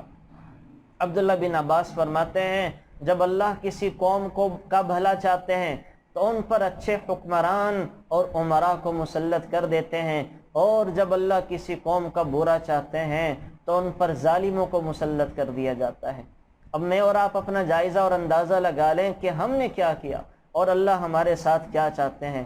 ظاہر ہے کہ ہم ظالم بھی ہیں، سارے بے حیائی کے کام بھی کرتے ہیں، سارے گناہ کے کام بھی کرتے ہیں، اللہ کو ناراض کرنے کا کوئی کام ہم نے نہیں چھوڑا، اللہ کو راضی کرنے والے کام تھوڑے تھوڑے ہی کرتے ہیں۔ کتنے لوگ ہیں جو ہمارے ہاں پاکستان میں 10% نمازی ہیں، نماز جیسا فرض پورا نہیں کرتے، نماز جیسا، باقی تو کام دور کے رہے، زکوٰۃ، حج، روزہ یہ چیزوں تو بڑی دور کی باتیں ہیں، ان کا صحیح حق ادا کرتے وقت معاملات، اچھے اخلاق، حلال کمانا تو بہت دور کی باتیں رہیں۔ اور پھر ہم دعائیں کریں کہ اللہ ہم میں عمر بن عبدالعزیز جیسے حکمران پیدا کر دے، اورنگزیب کو پیدا کر دے، کوئی صلاح الدین ایوبی کو بھیج دے۔ این جنون است و محال است، یہ بے وقوفی کی باتیں ہیں، نادانی کی باتیں ہیں۔ اللہ عوام کو دے کر حکمران بھیجتا ہے نا۔ اور کیا کہا آپ علیہ الصلوۃ والسلام نے؟ من اعان ظالما سلط اللہ علیہ، جو کسی ظالم کے ظلم میں اس کی مدد کرتا ہے اللہ تعالیٰ اسی ظالم کو اس کے ستانے کے لیے مسلط کر دیتا ہے اور اسی کے ہاتھ سے سزا دلواتا ہے۔ آج ہم کتنا ظلم کرتے ہیں اپنے بچوں پر بھی، بچیوں پر بھی، ساس اپنی بچیوں پر ظلم کرتی ہیں، مائیں اپنی بیٹیوں پر ظلم کرتی ہیں اپنی عزت انا کے لیے، اپنی بچیوں کو اپنی خواہشات کے بھینٹ چڑھا دیتی ہیں۔ مالک ملازموں پر ظلم کرتے ہیں، دکاندار دکانداروں پر ظلم کرتا ہے، بڑا چھوٹے پر ظلم کرتا ہے، اساتذہ شاگردوں کو نہ پڑھا کر ان پر ظلم کرتے ہیں، ڈاکٹر عوام کا خیال نہ کر، ڈاکٹرز مریضوں کی صحیح تشخیص نہ کر کر ان پر ظلم کرتے ہیں، فیکٹریوں میں مالکین اپنے ملازموں پر ظلم کرتے ہیں، ہے نا، ہم اپنے بچوں کو دین کی راہ پہ نہ لگا کر ان پر ظلم کرتے ہیں، دین پہ نہ چلا کے دنیا کے حساب سے سب کچھ دلوا کے پڑھوا کے ان پر ظلم کرتے ہیں۔ تو یاد رکھیں پھر اللہ کے نبی نے کیا کہا، جو کسی پر ظلم کرتا ہے اللہ انہی کو اسی پر مسلط کر دیتا ہے۔ اللہ تعالیٰ پھر کیا کرتے ہیں، دوسرا کام، ظالموں کو بڑے کو مسلط کر۔ آج ہم نے سب نے ظلم کیا وہ اپنی اپنی جگہوں پہ، سب نے ظلم کیا ہوا ہے، تو اللہ تعالیٰ ہم پر ظالم حکمران مسلط کر دیتا ہے جو مہنگائی کا سیلاب لے کے آتے ہیں، جو ہمارے لیے بالکل اچھے ثابت نہیں ہوتے۔ یہ ساری مصیبتیں ہمارے اعمال کی وجہ سے۔ اور ایک آیت اور یاد رکھیں، یہ یاد رکھنے کی حدیث مبارکہ ہے، اس کو بلکہ لکھیں، آپ لکھیں اس کو۔ آپ علیہ الصلوۃ والسلام نے فرمایا، جو کسی کی دنیا بناتے بناتے اپنی آخرت داؤں پر لگا دے، اللہ انہی لوگوں کو اس کی دنیا برباد کرنے پر مسلط کر دیتا ہے۔ کہ جو کسی کی دنیا بناتے بناتے اپنی آخرت داؤں پہ لگا دے، ہے نا، اللہ انہی لوگوں کو اس کی دنیا برباد کرنے پر مسلط کر دیتا ہے۔ کیا مطلب؟ کہ بعض ملازم اپنے مالکوں کی دنیا بنانے کے لیے اپنی آخرت داؤں پہ لگا دیتے ہیں۔ کیا کرتے ہیں؟ مالکوں کو خوش کرنے کے لیے 2 نمبر کو 1 نمبر بتا کے بیچتے ہیں۔ آپ بڑے بڑے سٹورز پہ جاتی ہیں نا، آپ وہاں وہ ہوتے ہیں سیل مین ہوتے ہیں، سیلز مین ہر جگہ پہ، وہ اپنی چیزوں کی اتنی تعریف کرے گا، ہمارا ایسی ایسا، ہماری مشینری ایسی، خراب کو بھی صحیح بنا کے اس طرح پیش کرے گا کہ خریدنے کا دل مان پڑے گا۔ اب یہ کیا کر رہے ہیں؟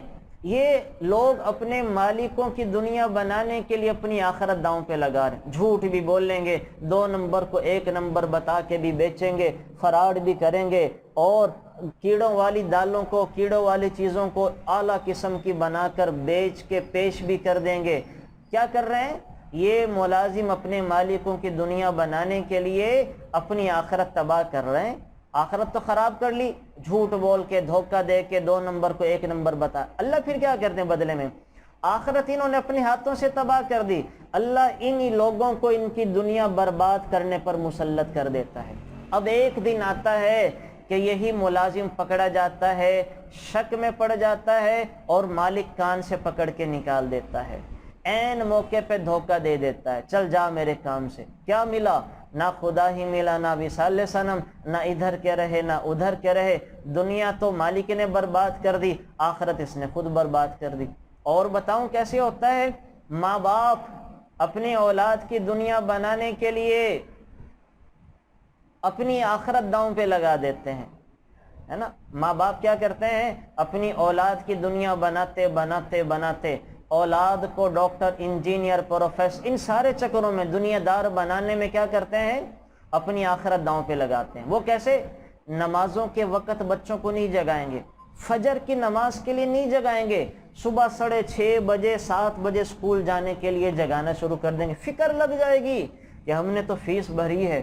عصر کے وقت بچوں کو نہیں کہیں گے، بچوں کو نہیں کہیں گے کہ بیٹا اکیڈمی میں بھی نماز پڑھنا، بلکہ کہیں گے بیٹا لیکچر نہ چھوڑنا، مس ہو جائے گا، کہیں وہی سوال نہ اس میں آئے جو پیپروں میں آنا تھا، ہے نا۔ مغرب کی نماز فوت کروا دیں گے، عشاء فوت کروا دیں گے، بچوں کو کہیں گے روزوں میں پیپر آ گئے بیٹا روزہ چھوڑ دو، ورنہ پیپروں میں فیل ہو گئے تو مستقبل خراب ہو جائے گا۔ اس چھوٹے سے مستقبل کی فکر تو ہے، کہیں بیٹے کے تھوڑے نمبر نہ آ جائیں، لیکن ہم کتنے لالچی ہیں، کتنے بے وقوف ماں باپ ہیں، اپنے اولاد کے بڑے مستقبل کی فکر نہیں ہے کہ حشر کے میدان میں نمبر اگر خدا نخواستہ کم آ گئے تو اللہ جلائے گا۔ دنیا کی آگ میں جلنا بچوں کا گوارا نہیں کر دے، لیکن اپنے ہاتھوں سے ان کو قبر کی آگ کے لیے تیار کرتے ہیں، اپنے ہاتھوں سے ان کو حشر کے میدان میں وہ تپتے سورج کے نیچے کھڑا ہونے کے لیے تیار کرتے ہیں۔ کتنے ماں باپ ایسے کرتے ہیں کہ اپنی اولاد کی دنیا بناتے بناتے اپنی آخرت داؤں پہ لگا دیتے ہیں۔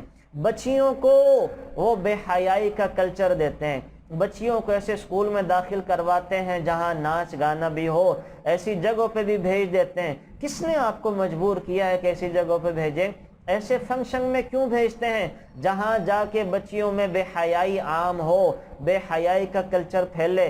پھر کہتے ہیں نہیں یہ تو معاشرے کا حصہ ہے، بچیاں سیکھیں گی نہیں تو کیسے آگے بڑھیں گی؟ یاد رکھیں یہ وہ بدبخت ماں باپ ہیں جو اپنی اولاد کی دنیا بنانے کے لیے اپنی آخرت داؤں پہ لگا رہے ہیں۔ پھر کیا ہوگا؟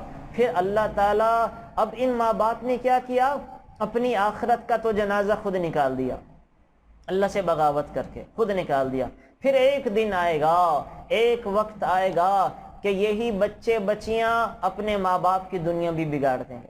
بچوں کو دین تو سکھایا نہیں، اللہ کا تعارف تو کروایا نہیں، اللہ کی پہچان تو کروائی نہیں، اللہ کو اس کے نبی سے محبت تو دلوائی نہیں، لاڑ پیار میں بڑوں کا ادب کرنا تو سکھائے نہیں، لاڑ پیار میں ان کو اپنی خدمت کرنا تو سکھائی نہیں۔ اب یہ خاک خدمت کرے گا، یہ بچی آگے جا کے خاک کسی کی خدمت کرے گی، یہ بچہ خاک اپنے ماں باپ کی خدمت کرے گا۔ اب کیا ہوگا کہ دنیا دین آخرت تو ماں باپ نے خود بگاڑ دی، یہ بچہ بچی اپنے ماں باپ کی دنیا خود بگاڑ دیں گے، ایک دن اپنے گھر سے خود نکال دیں گے، ان کی باتوں کو نہیں مانیں گے، ان کو شرمندہ کروائیں گے، ان کو ذلیل و رسوا کروائیں گے، ان کو بدنام کروائیں گے، اور ان کو پھر گھر سے بھی نکال دیں گے۔ ہاں، سر سید احمد خان نے وہ سارے ہندوستان میں دین کے خلاف ایک نئی تحریک شروع کی، مدرسوں کے خلاف چل کر وہ اس نے گوروں کے سسٹم کی بنیاد ڈالی، اپنی آخرت خود برباد کر دی کہ اللہ کے معجزات کا انکار کیا، نبیوں کے معجزات کا انکار کیا، اور کیا کیا؟ جنت کا انکار، جہنم کا انکار۔ وہ دنیا کے چکر میں اپنی آخرت خود بگاڑ دی، انگریز سرکار سے سر کا خطاب لینے کے لیے اپنی آخرت خود بگاڑ دی، مسلمانوں میں وہ ایک زہر کا بیج بو ڈالا۔ تو پھر کیا ہوا؟ پھر اسی کا بیٹا سید محمود نے بڑھاپے میں اپنے باپ کو گھر سے نکال دیا، آخرت خود برباد کر دی، دنیا بیٹے نے برباد کر دی۔ بیٹے نے پھر کیا کہا؟ گھر سے نکال دیا، شراب کے نشے میں بیٹے کو دین نہیں سکھایا، دنیا پڑھائی، علی گڑھ یونیورسٹی کا اسٹوڈنٹ بنا کے مدرسوں سے دور کر دیا۔ تو دنیا جب بنائی تو پھر بیٹے نے بوڑھے باپ کو گھر سے نکال دیا، یہ صدمہ لے کے سر سید قبر میں چلا گیا، آہا یہ میں نے کیا کیا، اپنے ہی ہاتھ سے اپنی قبر کو کھود ڈالا، میرے ہی بیٹے نے مجھے گھر سے نکال دیا، اسی صدمے میں بیچارہ مر گیا۔ یہ کام آج ہم بھی کرتے ہیں، ہے نا؟ دنیا کی فکر ہے۔ کتنے بچے ہمارے ہاں اب آتے تھے، اب نہیں آ رہے کہ 2 بجے اکیڈمیوں کا ٹائم شروع ہو چکا ہے۔ مدرسے کی خیر ہے، مدرسہ ہو نہ ہو لیکن سکول ضرور ہونا چاہیے، کہ سکول چھوٹ گیا تو میرے بچے کا مستقبل داؤں پہ لگ جائے گا۔ اللہ کی قسم کھا کے کہہ رہا ہوں، دین چھوٹ گیا تو دنیا آخرت دونوں داؤں پہ لگ جائیں گی، دونوں داؤں پہ لگ جائیں گی۔ تو خدا را فکر کریں، یہ اللہ بتا رہے ہیں، یہاں پہ اللہ بتا رہے ہیں۔ اس حدیث مبارکہ کو ذہن میں رکھیں کہ جو کسی کی دنیا بناتے بناتے اپنی آخرت داؤں پہ لگا دے، ہے نا، اللہ انہی لوگوں کو دنیا برباد کرنے پہ مسلط کر دیتا ہے۔ تو ہم اپنے بچوں کی دنیا بناتے بناتے خود اپنی آخرت کو اپنے ہاتھوں سے تباہ کر دیتے ہیں، دین پہ نہیں چل پاتے، نہ ان کو چلا پاتے ہیں۔ تو وہی اولاد ہمارے لیے ناسور بن جاتی ہے، وہی اولاد ہمارے لیے صدمہ جاریہ بن جاتی ہے۔ اور اللہ معاف فرمائے، اللہ ہم میں سے ہر ایک کی حفاظت فرمائے۔ بہرحال یہ بھی ایک بڑا قابل ذکر ٹاپک ہے، اس کی کافی ساری مثالیں اور ہیں، انشاءاللہ اس پہ بھی پھر کبھی تفصیل کے ساتھ بات کریں گے۔ آگے چلتے ہیں۔ بہرحال آگے چل کر اللہ تعالیٰ 3 رکوع میں یہ مسلسل مضمون اللہ نے بیان کیا ہے کہ غافل اور جاہل انسان نے زمین و آسمان کی ساری چیزوں کے پیدا کرنے والے احکم الحاکمین کا نازل کیا ہوا قانون چھوڑ کر اپنے آباء و اجداد کی رسموں پر چلنا شروع کر دیا۔ اللہ کے بنائے نظام کو چھوڑ کر اور توڑ کر کیا کیا؟ رسم و رواج کو، آباء و اجداد کے دین پر چلنا شروع کر دیا۔ تو 3 رکوع میں اللہ یہ چیزیں ذکر فرما رہے ہیں، 3 رکوع میں اللہ ان چیزوں کو ذکر فرما رہے ہیں، ہے نا۔ اللہ تعالیٰ نے پھر کیا بتایا؟ ھذا صراط ربک ھذا صراطی مستقیما فاتبعوہ۔ لوگو، میں نے جو تم اتنے احکام بتائے ہیں، ان حکموں کو چھوڑ کر پھر بھی تقلید آبا پہ لگے ہوئے ہو، آبا و اجداد کے طور طریقوں کو چھوڑنے کو تیار نہیں ہو۔ تو 10 چیزوں کا جو حرام ہے اللہ نے ان آیات میں تذکرہ کیا ہے۔ نمبر 1 میں اشارتاً ذکر کر دیتا ہوں۔ ایک تو اللہ تعالیٰ کے ساتھ کسی کو ساجی شریک نہ ٹھہرانا۔ نمبر 2 والدین کے ساتھ اچھا برتاؤ کرنا، ہے نا، اچھا برتاؤ کرنا۔ اب ہم کیا کرتے ہیں؟ دیکھا دیکھی، جیسا سا کلچل چارہ آ رہا ہوتا ویسا سا ماں باپ کے ساتھ کرتے ہیں۔ نمبر 3 فقر و افلاس کے خوف سے اولاد کو قتل نہ کرنا، ہے نا۔ بچے 2 ہی اچھوں کا نعرہ اگر اس وجہ سے ہے کہ یہ بچے کھائیں گے کہاں سے، تو اللہ کی قسم یہ اللہ کے قانون کے خلاف ہے نا، اللہ کے قانون کے خلاف ہے۔ بچے 2 ہی اچھوں کا، ہاں اگر اس وجہ سے ہے کہ ماں کی صحت کو خطرہ ہے اور ماں کمزور ہے، یا اولاد کی تربیت میں ہم اچھے سے اپنا کردار نہیں ادا کر سکتے، اور مسائل ہیں تو گنجائش ہے۔ لیکن اس وجہ سے کہ بچے 2 ہی اچھے اور انہیں کو ہم پال لیں، اور اگر زیادہ ہو گئے تو ہمارا تو گھر بھی اپنا نہیں ہے، کہاں سے کھائیں گے، کمائیں گے، کیا کریں گے، کیسے پلیں گے، تو یہ وہ سوچ ہے جو کفریہ سوچ ہے، کفریہ، بڑی خطرناک سوچ ہے۔ اور نمبر 4 بے حیائی کے کام کرنا، بے حیائی کے کام۔ نمبر 5 کسی کو ناحق قتل کرنا۔ نمبر 6 یتیم کا مال کھانا۔ نمبر 7 ناپ تول میں کمی کرنا۔ ناپ تول میں کمی کا بڑا وسیع مفہوم ہے، صرف یہ نہیں ہے کہ 5 کلو کو 4.5 کلو بنا کے بیچ دینا۔ ناپ تول میں اپنے آفس میں کام کرنے والے جو ہمارے بھائی بہنیں، ہمارے وہ مرد خاوند، ہمارے بچے ہیں، اگر اپنا پورا ٹائم نہیں دے رہے، تنخواہ پوری لے کر آ رہے، ناپ تول میں کمی کر رہے ہیں۔ آفس میں بیٹھ کر کسی اور کا کام کر رہے ہیں، ناپ تول میں کمی کر رہے ہیں۔ جو تنخواہ یہ گھروں میں لے کر آ رہے ہیں وہ مشکوک ہے، مشکوک۔ آفس میں بیٹھ کر یہ گیمز کھیل رہے ہیں، حالانکہ آفس والوں نے اجازت نہیں دی کہ آفس کے وقت میں گیمز کا کھیلنا، لمبی لمبی گھر میں باتیں کرنا، اگر کر رہے ہیں تو یہ اپنا کام صحیح نہیں کر رہے، یہ جو آمدن لے کر آ رہے ہیں مشکوک ہے، یہ ناپ تول میں کمی کے مرتکب ہیں، ناپ تول میں کمی کا ارتکاب کرنے والے ہیں۔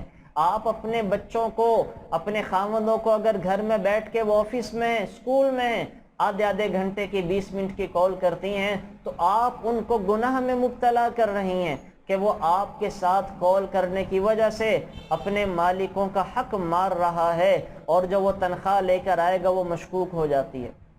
ایک پڑھانے والا صحیح سے نہیں پڑھا رہا اور تنخواہ پوری لیتا ہے تو یہ ناپ تول میں کمی کر رہا ہے۔ ایک پڑھانے والی صحیح سے نہیں پڑھا رہی، اپنے شاگردوں کا حق ادا نہیں کر رہی، ناپ تول میں کمی کر رہی ہے، یہ جو تنخواہ لے کر آ رہی مشکوک ہے نا۔ تو صرف ناپ تول میں کمی یہ 5 کلو کو 4.5 کلو بیچنا نہیں ہے، بلکہ ہر ذمہ داری میں وہ اس ذمہ داری کا حق ادا نہ کرنا ناپ تول میں کمی ہے۔ تو اس کا بڑا وسیع مفہوم ہے۔ اچھا، اسی طرح شہادت یا فیصلہ میں بے انصافی سے کام لینا، یہ بھی حرام ہے، حرام۔ ہمارے گھر میں بہویں آتی ہیں، بچے آتے ہیں یا اور لوگ، تو اگر ہم نے جانتے بوجھتے ناانصافی کا فیصلہ کر دیا ہے نا، غلط فیصلہ کر دیا، تو یاد رکھیں یہ حرام ہے۔ اللہ سے کیے وعدوں کو پورا نہ کرنا۔ نمبر 10 سیدھے راستے کو چھوڑ کر دائیں بائیں غلط راہوں پر چلنا۔ تو یہاں پر اللہ تعالیٰ ان چیزوں کو ذکر کر رہے ہیں۔ اس آیت کے بارے میں تو جو کعب بن احبار فرمایا کرتے تھے قرآن مجید کی 10 چیزیں ہیں جو اللہ نے ہر مذہب میں حرام کر رکھی ہیں، ہر مذہب میں۔ تو بہرحال ہمیں ان چیزوں سے اپنے آپ کو بچا کر، اور یہ چونکہ باپ داداؤں میں چلی آ رہی تھی، اسی وجہ سے ان 3 رکوعوں میں اللہ تعالیٰ نے تقلید آبا، باپ داداؤں کے طور طریقوں کو چھوڑنے کا حکم دیا، دین پر چلنے کا کہا، دین پر چلنے کا کہا ہے۔ اور آگے چل کر اللہ تعالیٰ فرما رہے ان الذین فرقوا دینہم وکانوا شیعا، کہ وہ لوگ جنہوں نے دین میں فرقے ڈال دیے اور ایک گروہ بن گئے، ہے نا، تو انہوں نے گناہ کا کام کیا، انہوں نے گناہ کا کام کیا۔ یہاں آپ کو ایک مشہور حدیث مبارکہ سنا دوں، اور جو چیز ہمارے یہاں رائج ہے وہ بھی بتا دوں۔ آپ علیہ الصلاۃ والسلام نے فرمایا میری امت کو بھی وہی حالات پیش آئیں گے جو بنی اسرائیل کو پیش آئیں، کہ جس طرح کی بدعمالیاں وہ کرتے تھے میری امت کے لوگ بھی وہ گناہ کریں گے۔ بنی اسرائیل 73 فرقوں میں بٹ گئی، میری امت کے بھی 73 فرقے ہوں گے، جن میں سے ایک فرقہ کے علاوہ سارے دوزخ میں جائیں گے۔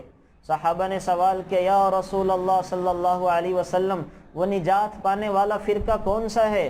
آپ علیہ الصلاۃ والسلام نے فرمایا ما انا علیہ و اصحابی، وہ فرقہ نجات پانے والا ہے جو میری اور میرے صحابہ کی اتباع کرتا ہے، جو میری اور میرے صحابہ کی اتباع کرتا ہے نا، جس کو ہم اہل سنت والجماعت سے تعبیر کرتے ہیں۔ یاد رکھیں یہاں ایک بڑی غلط فہمی ہے ہمارے ہاں، کہ ہم دیوبندیوں کو ایک الگ فرقہ سمجھتے ہیں، بریلویوں کے ایک الگ فرقہ سمجھتے ہیں، اہل حدیث حضرات کے ایک الگ فرقہ سمجھتے ہیں۔ یہ الگ الگ فرقے نہیں ہیں، یہ مطلب نہیں ہے۔ یہ چھوٹے پتہ نہیں کن بیوقوفوں نے یہ باتیں اڑا دیں اور ہماری عوام کو آپس میں لڑوا دیا ہے نا۔ کیا دیوبندی اللہ کے نبی کو نہیں مانتے؟ کیا دیوبندی صحابہ کو نہیں مانتے؟ ہے نا۔ کیا بریلوی حضرات اللہ کے نبی کو نہیں مانتے؟ کیا وہ صحابہ کو نہیں مانتے؟ کیا اہل حدیث حضرات اللہ کے نبی کو نہیں مانتے؟ کیا وہ صحابہ کو نہیں مانتے؟ سب کو مانتے۔ تو جب سب کو مانتے ہیں تو سارے کے سارے اہل سنت والجماعت میں شامل ہیں۔ سارے جو فرقہ والے اللہ کے نبی اور صحابہ کو مانتے ہیں، ان کے حکموں پر چلتے ہیں، سارے کے سارے جنتی ہیں انشاءاللہ۔ ہاں اپنے بدعمالیوں کی وجہ سے، برے حرکتوں کی وجہ سے کوئی دیوبندی اللہ نبی کو ناراض کرنے والا کام کرے گا، جہنم میں جائے گا۔ کوئی بریلوی اللہ نبی کو ناراض کرنے والا کام کرے گا، جہنم میں جائے گا۔ کوئی اہل حدیث اللہ نبی کو ناراض کرنے والا کام کرے گا، وہ جہنم میں جائے گا۔ لیکن یہ سارے کے سارے اہل سنت والجماعت میں ہیں، سارے جنتی انشاءاللہ۔ یہ چھوٹے چھوٹے لوگوں نے آپس میں لڑوا دیا جنہوں نے اس حدیث مبارکہ کا غلط مطلب لیا۔ اب سوال یہ کہ فرقے کون سے ہیں؟ فرقے تو یہ ہیں، اہل سنت والجماعت ایک الگ فرقہ ہے، رافضیت ایک الگ فرقہ ہے، یہ وہ مرزیت ایک الگ فرقہ ہے، قدریہ ایک الگ فرقہ ہے، جبریہ ایک الگ فرقہ ہے، مشبہہ معطلہ یہ الگ، یہ فرقے ہیں۔ یہ تو آپ لوگوں کو، یہ تو ہمارے یہاں ہی نہیں، یہ ہمارے یہاں تو ذکری ایک الگ، یہ کیا نام ہے، وہ ذکری ایک الگ فرقہ ہے نا۔ یہ ہوتے ہیں فرقے، یہ فرقے تھوڑی ہیں دیوبندی، بریلوی، اہل حدیث، یہ تو سارے اہل سنت والجماعت کی شاخیں ہیں، سارے کے سارے جنتی ہیں انشاءاللہ۔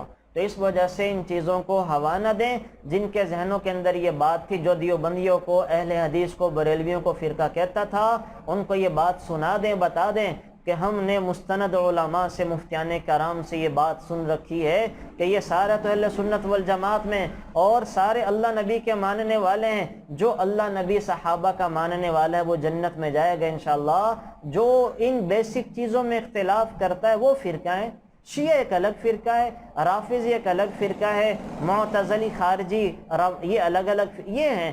بہرحال یہ ایک الگ سے ایک لمبا موضوع ہے، بس آپ اتنی بات سمجھ لیں کہ یہ جو ہیں ہمارے ہاں جن لوگوں نے فرقہ بنا دی، یہ فرقے نہیں ہیں، یہ سارے کے سارے اہل سنت والجماعت کی شاخیں ہیں۔ پھر ان آیات میں جو اللہ تعالیٰ نے سخت ڈانٹ پلائی ہے کہ ان الذین فرقوا دینہم وکانوا شیعا لست منہم فی شیء انما امرہم الی اللہ ثم ینبئہم بما کانوا یفعلون۔ آپ علیہ الصلوۃ والسلام نے فرمایا 6 آدمیوں پر میں لعنت کرتا ہوں، 6 آدمیوں پر اللہ کے نبی کی لعنت ہے، اللہ تعالیٰ کی بھی ان پر لعنت ہے۔ ایک وہ شخص جس نے کتاب اللہ میں اپنی طرف سے کچھ بڑھا دیا، خواہ الفاظ میں یا اس کے معانی میں، ہے نا، اس پر اللہ اس کے نبی کی لعنت۔ یعنی جو دین میں تحریف کرتے ہیں، جیسے ہمارے ہاں آج کل اس کا مرزائیت کا فرقہ تھا اور آج کل ایک انجینئرت کا فرقہ ہے، فتنہ ہے، اسی طرح یہ غامدیت کا ایک فتنہ تھا۔ انہوں نے قرآن کے اندر اپنی مرضی سے تعویل کرنا شروع کر دی، قرآن کے وہ معنی بتائے جو 1400 سالوں میں کسی نے نہیں بتائے تھے۔ کیا آپ زیادہ ہوشیار، عقل مند، سمجھدار پیدا ہو گئے ہیں؟ نہیں، بلکہ آپ شیطان کے آلہ کار پیدا ہو گئے ہیں، شیطان کے ہتھے چڑھ چکے ہیں، جو قرآن و حدیث کی وہ تعویلات، وہ تشریحات کرتے ہیں جو نہ صحابہ نے کی، نہ تابعین نے کی، جو انہوں نے نہیں کی، جن کو آپ علیہ الصلاۃ والسلام نے بہترین ہونے کا ٹائٹل دیا۔ پہلی 3 صدیوں کے 300 سال کے لوگوں کو کہا کہ یہ بہترین ہے، یہ بہترین، ان کی بات ماننا، انہوں نے نہیں کی، اور 1400 سال کے بعد ایک آدمی اٹھ کر ان کی نئی نئی تعویلات، نئی نئی توجیحات کرتا ہے، تو ایسے لوگوں پر اللہ اور اس کے نبی کی لعنت ہے۔ نمبر 2 کون؟ وہ آدمی جو تقدیر کا منکر ہو گیا۔ نمبر 3 وہ آدمی جو امت پر زبردستی مسلط ہو جائے تاکہ عزت دے اس شخص کو جس کو اللہ نے ذلیل کیا، اور ذلت دے ان کو جس کو اللہ نے عزت دی۔ ہمارے یہاں ہوتا ہے، ہمارے پارلیمنٹ میں ایسے لوگ مسلط ہو جاتے ہیں جو ذلیلوں کو عزت دیتے ہیں اور عزت والوں کو ذلیل کرتے ہیں۔ ذلیلوں کو عزت کیسے دیتے ہیں؟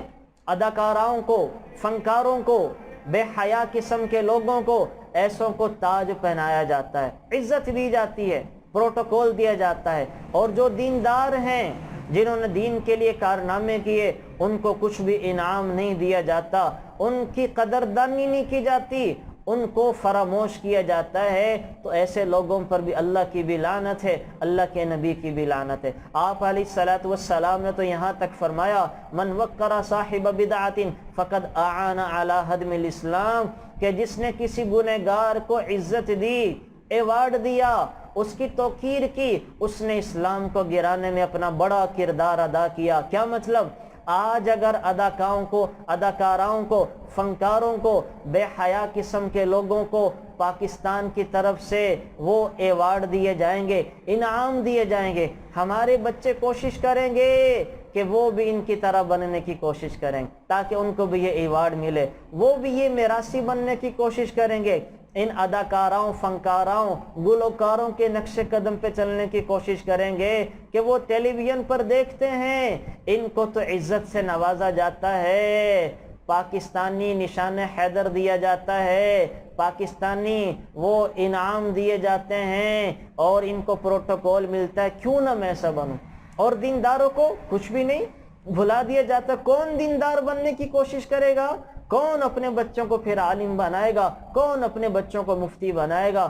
اور جب ہم اپنے اچھے اچھے بچوں کو علماء، مفتیان کرام نہیں بنائیں گے تو پھر کوئی دین کا بتانے والا نہیں ملے گا، پھر وہ گلی میں چلنے پھرنے والے لوگ دین کی تشریحات کریں گے، دین کا بتائیں گے، اور لوگوں کو بجائے دیندار بنانے کے اللہ سے دور کر دیں گے، لوگوں کو ڈیبیٹر بنا دیں گے، لوگوں کو بحثوں میں الجھا دیں گے، لوگوں کو آپس میں لڑوا دیں گے، پھر یہ کام ہوں گے۔ تو بہرحال ایسے لوگوں پر بھی اللہ کی لعنت ہے۔ چوتھے وہ جس نے اللہ کے حرام کو حلال سمجھا، یعنی حلال کو حرام، حرام کو حلال کیا۔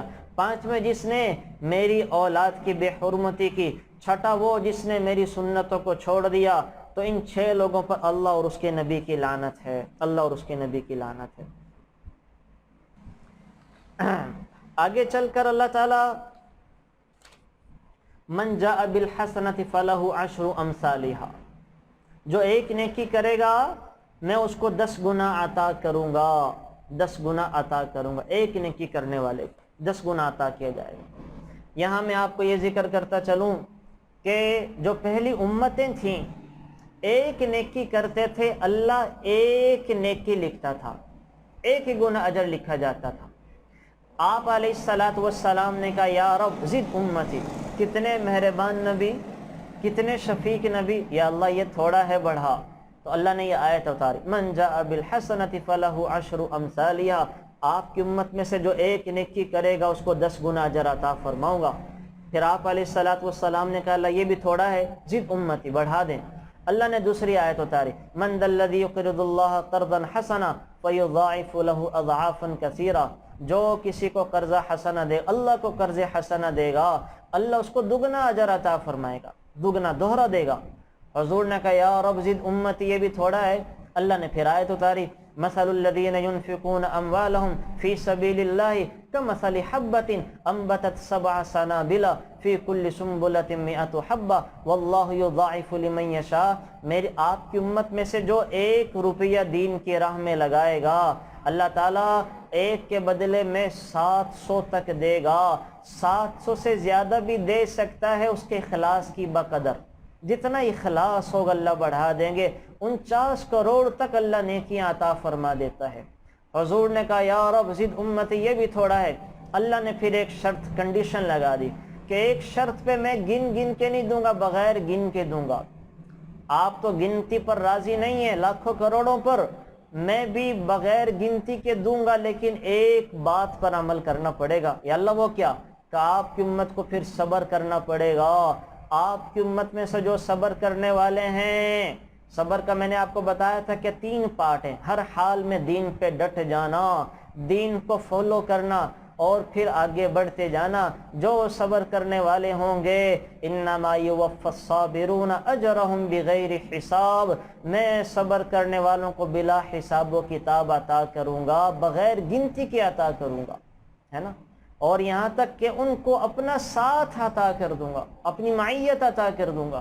تو صبر کرنے والوں کو اللہ یہ انعام دے رہے ہیں۔ پھر آگے چل کر اللہ تعالیٰ وَنَضَعُ الْمَوَازِينَ الْقِسْطَ لِيَوْمِ الْقِيَامَةِ وَلَا تُظْلَمُ نَفْسٌ شَيْئًا وَالْوَزْنُ يَوْمَئِذٍ الْحَقُّ فَمَنْ ثَقُلَتْ مَوَازِينُهُ فَأُولَئِكَ هُمُ الْمُفْلِحُونَ۔ اللہ تعالیٰ قیامت کے دن انسان کے نامہ اعمال کا وزن کریں گے۔ یاد رکھیں انسان کی نیکیوں کو گنا نہیں جائے گا، تولا جائے گا، گنا نہیں جائے گا۔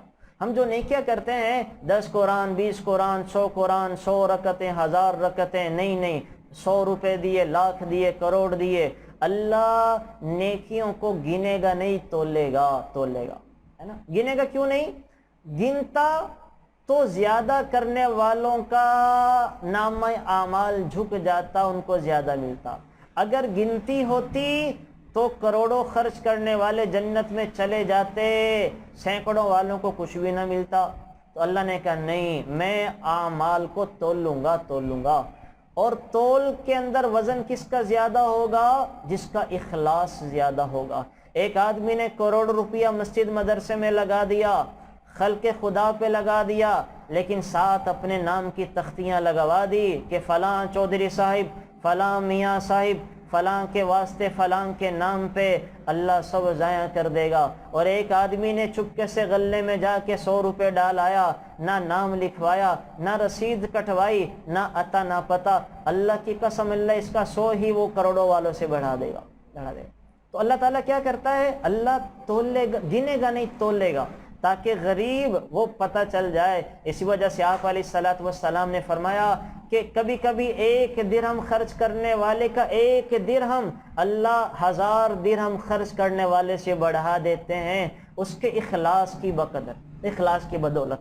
تو اعمال تولے جائیں گے، وہ تولے نہیں جائیں گے، وزن کیا جائے گا، اور وزن وہ بڑھے گا نیکیوں کی اخلاص کی بدولت۔ آپ علیہ الصلوۃ والسلام نے فرمایا قیامت کے دن بڑے موٹے تازے قسم کے آدمی آئیں گے، لیکن جن کا وزن اللہ کے نزدیک ایک مچھر کے پر کے برابر بھی نہیں ہوگا، مچھر کے پر کے برابر بھی نہیں ہوگا۔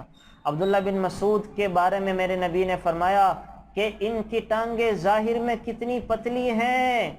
عبداللہ بن مسعود بڑے پتلے سے صحابی تھے، لیکن فقیہ تھے، امت کے فقیہ، بہت بڑا آدمی تھا۔ تو حضور نے کیا کہا؟ عبداللہ کی ٹانگیں کتنی پتلی ہیں، لیکن قسم اس ذات کی جس کے قبضہ میں میری جان ہے، قیامت کے میزان عدل میں ان کا وزن احد پہاڑ سے بھی زیادہ ہوگا۔ اللہ تعالیٰ دبلے پتلے عبداللہ بن مسعود کا وزن احد پہاڑ سے زیادہ کر دیں گے۔ آپ علیہ الصلوۃ والسلام نے فرمایا کچھ اعمال ہیں جو انسان کے نامہ اعمال کو بڑھا سکتے ہیں، اس کے وزن کو بہت ہیوی ویٹ آپ کہہ لیں، کچھ بہت زیادہ ہیوی ویٹ اعمال ہیں۔ وہ کیا ہیں؟ جو کچھ حدیث مبارکہ میں ہے وہ میں بتا دیتا ہوں کہ ہیوی ویٹ اعمال کیا ہیں۔ آپ علیہ الصلوۃ والسلام نے فرمایا 2 کلمے ایسے ہیں جو زبان پر بہت ہلکے ہیں مگر اللہ کے میزان عمل میں بہت بھاری ہیں، اللہ کے نزدیک یہ بڑے محبوب ہیں۔ بخاری شریف کے آخر میں یہ حدیث پڑھ کے دعا کی جاتی ہے، وہ کیا ہے؟ سبحان اللہ وبحمدہ سبحان اللہ العظیم، سبحان اللہ وبحمدہ سبحان اللہ العظیم۔ ابن عمر نے فرمایا سبحان اللہ کہنے سے اللہ میزان عمل کا آدھا پلہ بھر دیتے ہیں، اور الحمدللہ کہنے سے اللہ باقی آدھے کو بھر دیتے ہیں۔ تو سبحان اللہ وبحمدہ سبحان اللہ العظیم ہمیں اس کا ورد رکھنا چاہیے نا۔ آپ علیہ الصلوۃ والسلام نے فرمایا میزان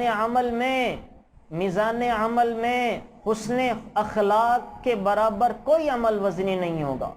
سب سے وزنی جو نیکی ہوگی ترازو میں، کیا بڑھائے گا؟ ہیوی ویٹ سب سے عمل، نمازیں ہیں نہیں، روزہ ہے نہیں، زکوٰۃ ہے نہیں، حج ہے نہیں، تہجدیں ہیں نہیں۔ انسان کے ترازو کو سب سے زیادہ بڑھانے والی چیز اچھے اخلاق ہیں۔ آپ علیہ الصلوۃ والسلام نے فرمایا کہ انسان کے نامہ اعمال کو سب سے زیادہ بڑھانے والے اچھے اخلاق ہیں۔ تو جہاں ہم اپنی نمازوں پر محنت کرتے ہیں، باقی چیزوں پر کرتے ہیں، اچھے اخلاق پر بھی محنت کریں۔ سیکھنے سے آتے ہیں، پریکٹس کرنے سے آتے ہیں۔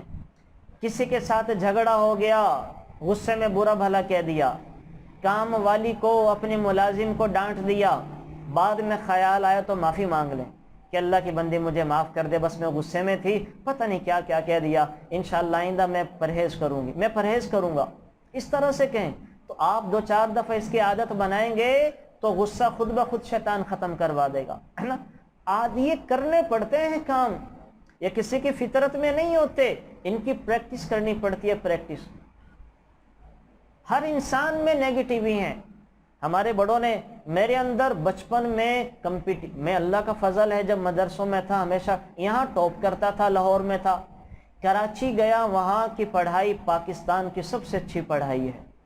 وہاں گیا تو میری پوزیشن نہیں آئی، کراچی والے پوزیشن لے گئے کہ مجھے عربی، وہاں سارا ٹوٹلی عربی میں ہم نے، اردو میں تھا ہی نہیں، اب میں عربی میں پیچھے تھا، میں یہاں سے پڑھ کے گیا تھا، تو میں حسد کا شکار ہو گیا۔ مجھے جو کلاس میں فرسٹ آنے لگے، حسد کا شکار، حسد کی وجہ سے خام میں بھی وہ لڑکے آنے لگے کہ یار یہ نمبر لے گئے، میں دور سے آیا ہوں، یہ کیا ہو گیا، یہ کیا ہو گیا۔ ان کے بارے میں دعائیں دل میں آنے لگی کہ یہ بیمار ہو جائیں، یہ یقین جانے یہ کیفیت بننے لگی کہ آج کے سبق میں یہ نہ آئیں، بیمار ہو جائیں، یہ پیچھے رہ جائیں، تاکہ میں یہ وہ سیکھ لوں، آگے بڑھ جاؤں، یہ کیفیت۔ لیکن ظاہر ہے یہ بڑی خطرناک کیفیت تھی، یہ کینسر سے زیادہ خطرناک بیماری تھی۔ میں نے اپنے شیخ سے، اساتذہ سے رابطہ کیا کہ یہ کیا ہے۔ انہوں نے کہا ان کے ساتھ دوستی لگا لو، ان سے پیچھے نہ ہٹو، ان کے دوست بن جاؤ، ان کو اپنا دوست بنا لو۔ اللہ کا کرنا، وہ تھوڑے غریب تھے، میرے پاس پیسے ہوتے تھے، اللہ نے مجھے ذرا سوکھا کیا تھا، تو میں ان کو ہوٹل پہ لے دوست۔ یہ دیکھیں میری طبیعت میں، یہ میں ایک مثال دے رہا ہوں، آپ کے ساتھ بھی، یہ کئیوں کے ساتھ، اسٹوڈنٹس کے ساتھ یہ مسائل ہوتے ہیں، عورتوں کے ساتھ یہ مسائل ہوتے ہیں، سب کے ساتھ ہوتے ہیں، دکانداروں کے ساتھ ہوتے ہیں۔ تو میری طبیعت میں نہیں تھا کہ میں ان کو برداشت کروں، لیکن چونکہ مجھے اپنی اصلاح کرنی تھی، مجھے اپنے اس مرض کو ختم کرنا تھا، مجھے آگے بڑھنا تھا، تو اب نہ چاہتے ہوئے میں ان کو کھانے کھلانا شروع ہو گیا۔ اب جب آہستہ آہستہ بے تکلف ہوئے تو کھانے کھلانا شروع ہوئے، تو میرے دل میں جو ان کے بارے میں حسد تھا، نفرت تھی، اللہ نے محبت میں بدل دی۔ اکٹھے آنے جانے لگے۔ پھر کیا ہوا؟ پھر چلتے چلتے پتہ چلا کہ جب تم کسی کے لیے دعا کرو گے نا تو اللہ وہ تمہیں بھی عطا کر دیں گے۔ پھر پتہ چلا کہ دین کی راہ میں تو محنت کرنا اصل ہے، نتائج اصل نہیں ہے، نتائج اصل نہیں ہے، پوزیشنیں آئیں نہ آئیں، اگر اللہ نے قبول فرما لیا تو وارے نہیں آ رہے، اور پوزیشنیں آتی رہیں، سب کچھ یاد ہو گیا، اللہ نے قبول نہیں فرمایا تو سب کچھ ضائع ہو جائے گا۔ پھر دعا کرنے لگے اللہ جیسے سے بھی ہیں جو بھی ہیں اپنے دین کی خدمت کے لیے قبول فرما، ہمیں دین کے علاوہ اور رستے پر چلنے کی ہمت ہی نہ عطا فرما۔ تو اللہ تعالیٰ نے یہ پھر بیماریاں ختم کی۔ پھر کیا کیا؟ میں نے کتاب پڑھی، ان کی ہے ابن جوزی رحمۃ اللہ علیہ کی، دل کی دنیا ہے نا، سید الخاطر کے نام سے اس کا ترجمہ ہے، دل کی دنیا ہے نا۔ اس میں پھر پتہ چلتا ہے کہ اپنی بیماریاں کیسے دور کی جاتی ہیں، اپنے اندر سے تکبر کیسے نکال لیں گے، کینہ کیسے نکال لیں گے، بغض کیسے نکال لیں گے، حسد کیسے نکال لیں گے، اور جناب جو ہے بیماریاں کیسے نکال لیں گے۔ کیا ہم اور ہماری اوقات جو ہم بڑا بنتے پھرتے ہیں، اتراتے پھرتے ہیں، کیا ہماری اوقات ہے نا۔ ایک آدمی جو ہے وہ بڑا متکبر قسم کا جلالی کہیں جا رہا تھا، تو راستے میں کوئی درویش بیٹھا تھا، اس نے کہا اٹھ میرے راستے سے کیوں بیٹھا ہے، میرا سارا پروٹوکول خراب کر دے۔ اس نے کہا کیا کہہ رہا ہے، تو کون، تو وہ کون؟ اس نے کہا تو مجھے جانتا نہیں میں کون ہوں؟ تو درویش نے کہا میں جانتا ہوں، تو وہ آدمی ہے جو اپنے پیٹ میں غلاظت کا لوتھڑا غلاظت کو لیے پھر رہا ہے، تو وہ آدمی ہے اگر اللہ تیرا پردہ راز فاش کر دے، کسی کو منہ دکھانے کے لائق نہ رہے، تو وہ آدمی ہے مرتے ہی تجھے قبر میں کیڑے کھا جائیں گے، تو وہ آدمی ہے، اس کو اس کی اوقات یا تو وہ آدمی ہے جو گندے قطرے سے پیدا کیا، کپڑوں پہ لگے تو کپڑے ناپاک، بدن سے نکلے تو بدن ناپاک، تو اترا رہا ہے، تو تکبر کرتا ہے۔ تو یہ ہماری اوقات ہے، یہ ہماری، تو کیا وہ کرنا۔ تو اچھے اخلاق یہ بڑی مشکل سے حاصل ہوتے ہیں، یہ سیکھنے پڑتے ہیں، یہ کسی کی فطرت میں طبیعت میں نہیں ہوتے، یہ اللہ والوں سے اصلاح کروانی پڑتی ہے، یہ پڑھ پڑھ کے اپنی تربیت کرنی پڑتی ہے، یہ قرآن و حدیث میں غور کر کے اپنی ان بیماریوں کا علاج کرنا پڑتا ہے، تب جا کے یہ آتے ہیں۔ آپ نمازی بھی بن جائیں گی، روزے دار بھی بن جائیں گی، تہجد گزار بھی، لیکن اچھے اخلاق بڑی مشکل سے آتے ہیں، یہ سیکھے بغیر نہیں آتے۔ تو خدا را ان کو سیکھیں، اور انسان کے نامہ اعمال میں جو سب سے وزنی چیز ہوگی وہ اچھے اخلاق ہوں گے، اچھے اخلاق۔ بہرحال یہ فرمایا کہ اچھے اخلاق سب سے وزنی ہوتے ہیں۔ پھر آپ علیہ السلام نے فرمایا ابو ذر میں تم ایسے دو کام بتاؤں جن پر عمل کرنا انسان کے لیے کچھ بھاری نہیں ہے اور میزان عمل میں سب سے زیادہ بھاری ہوں گے، ایک اچھے اخلاق، دوسرا خاموش رہنا، یعنی بغیر ضرورت کے کلام نہ کرنا۔ بہت سارے لوگوں کی عادت ہے وہ مشین کی طرح چل پڑتے ہیں، ہر چیز کو ذکر کری جا رہے ہیں، دائیں بائیں ایران تہران کی ساری باتیں۔ تو اچھے اخلاق اور خاموش رہنا، ضرورت کے علاوہ باتیں نہ کرنا انسان کے نامہ اعمال کو بڑھا دے گا۔ ایک مرتبہ آپ علیہ السلام کے پاس جبریل تشریف لائے، اور وہاں کوئی شخص خوف خدا سے رو رہا تھا، تو جبریل امین نے فرمایا کہ انسان کے تمام اعمال کا تو وزن ہوگا، اللہ سارے اعمالوں کو تولے گا، مگر اللہ کے خوف سے رونا اور اللہ کی محبت میں رونے والے کے جو آنسو ہوں گے ان کو تولا نہیں جائے گا، بلکہ ایک آنسو بھی جہنم کی بڑی سے بڑی آگ کو بجھا دے گا۔ کتنی بڑی فضیلت ہے اللہ کی محبت میں رونا، اللہ کے خوف سے رونا۔ تو ہم بچوں کی محبت میں تو روتے ہیں، بچے دور چلی جائیں یاد آتے ہیں، کسی پیارے کا انتقال ہو جائے اس کی محبت میں بھی روتے ہیں، اس کے خوف سے بھی روتے ہیں، لیکن اللہ کرے ہمیں اللہ کی محبت میں بھی رونا ہے کہ اللہ ہم سے کتنا پیار محبت کرتے ہیں، کتنا نوازتے ہیں، عطا کرتے ہیں، ہمیں اللہ کی محبت میں بھی آنسو بہانا آ جائے، اللہ کے خوف میں آنسو بہانا آ جائے کہ خدا نہ خواستہ اللہ ناراض ہو گیا، اگر اللہ نے منہ پھیر لیا تو ہمارا کیا بنے گا۔ تو اگر اس خوف اور محبت کی کیفیت میں رونا آ جائے تو اللہ تعالیٰ انسان کے جہنم کی آگ کو بجھا دیتے ہیں۔ تو اللہ تعالیٰ ہم سب کو یہ نعمت عطا فرمائے۔ اسی طرح ایک حدیث مبارکہ میں آتا ہے کہ حشر کے میدان میں ایک شخص حاضر ہوگا، جب اس کا نامہ اعمال سامنے آئے گا تو اس کو نیک عمل بہت کم ہوں گے کہ اچانک بادل کی طرح کوئی چیز اٹھ کر آئے گی، اس کے ترازو میں گرے گی جو اس کے ترازو کو جھکا دے گی۔ اس کو کہا جائے گا یہ تیرے اس عمل کا ثمرہ ہے جو تو دنیا میں لوگوں کو دین کے احکام اور مسائل سکھلاتا اور بتاتا تھا، اور یہ تیری تعلیم کا سلسلہ آگے چلا، تو جس شخص نے اس پر عمل کیا ان سب کے عمل میں تیرا حصہ بھی لگا دیا گیا۔ تو کتنی فضیلت ہے دین والوں کے لیے، علماء آپ سب کے لیے بھی، کہ ہم نفلیں تھوڑے پڑھتے ہیں اور کوئی نفلی روزوں کو نہیں رکھ سکتے، کوئی مال زیادہ خرچ نہیں کر سکتے، علم تو بانٹ سکتے ہیں نا۔ آپ کو اللہ نے کتنی علم کی باتیں، یہ تو شیئر تو کر سکتے ہیں۔ تو قیامت میں اللہ کے نبی نے کیا فرمایا؟ ایک آدمی آئے گا، اس کے اعمال میں ترازو میں عمل تھوڑے ہوں گے، لیکن اچانک ترازو اس کا جھک جائے گا۔ کیا آئے گا؟ کہیں اچانک ہزاروں کروڑوں لاکھوں نمازیں، روزے، حج، زکوٰۃ، حافظ قرآن، علماء، یہ سارے اس کے ترازو میں آ پڑیں گے۔ تو پوچھے گا یا اللہ یہ کیا ہوا؟ تو کہا جائے گا کہ تو نے ان لوگوں کو خیر کے کام کی ترغیب دی تھی، خود تو نہیں کرتا تھا، تو نے اوروں کو ترغیب دی، تیرے کہنے پر کوئی حافظ بنا، کوئی عالم بنا، کوئی سخی بنا، کسی نے کوئی خیر کا کام کیا، کوئی خیر کا کام کیا، جس نے جو خیر کا کام کیا، اللہ تجھے سب کے عملوں کا حصہ عطا کریں گے۔ تو کتنا فائدے کا سودا، اللہ کی قسم اس سے بڑی سرمایہ کاری کوئی نہیں ہے، کسی کو دین پہ چلنے کی، لگنے کی ترغیب دینا۔ تو اپنے آپ میں جہاں ہم اور چیزوں کو پھیلاتے ہیں وہاں دین کو پھیلائیں، دین کو لگائیں، حتی الامکان اس کی ہم کوشش کریں، اس کی ہم پوری کوشش کیا کریں۔ اسی طرح آپ علیہ الصلوۃ والسلام نے فرمایا جو شخص جنازہ کے ساتھ قبرستان تک جائے اس کے میزان میں 2 قرات لکھ دی جائیں، اور ایک روایت میں ہے کہ 1 قرات احد پہاڑ کے برابر ہوتا ہے۔ ایک جنازہ پڑھنے سے اللہ 1 قرات کا اجر عطا فرماتے ہیں، 2 اور جنازے کے ساتھ کوئی وہاں تک چلا جائے قبرستان تک، اللہ 2 قرات کا اجر عطا فرماتے ہیں، اور 1 قرات احد پہاڑ کے برابر ہے جو 7 سے 8 کلومیٹر لمبا ہے، اتنا اللہ وزنی کر دیتے ہیں۔ بہرحال اور بہت سارے، ایک ہی حدیث آپ علیہ الصلوۃ والسلام نے فرمایا قیامت کے دن اللہ تعالیٰ علماء کی روشنائی، جس سے انہوں نے علم سیکھا، لکھنے پہ لگایا، اور شہیدوں کا خون تولا جائے گا، اللہ علماء کی سیاہی کا وزن شہیدوں کے خون کے وزن سے بڑھا دیں گے۔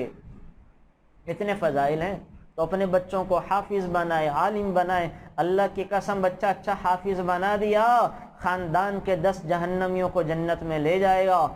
اپنے بچے کو اچھا عالم بنا دیا، جو علم بھی سیکھ کر عمل بھی کرتا رہا، آگے پھیلاتا پہنچاتا بھی رہا، خاندان کے 70 جہنمیوں کو جنت میں لے جائے گا، اللہ وارے نیارے کر دے گا۔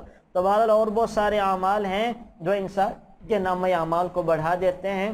یہ بھی کافی ساری کچھ چیزیں میں نے ذکر کر دی، کافی ساری باقی ہیں، ہمارا چونکہ باقی کافی رہ گیا اور چیزیں ٹائم ختم ہو گیا، میں بس اب باقی اشارے کر دیتا ہوں۔ آگے چل کر اللہ تعالیٰ ابلیس کی دعا کو ذکر کر رہے ہیں، وہ جو مکالمہ ہوا تھا۔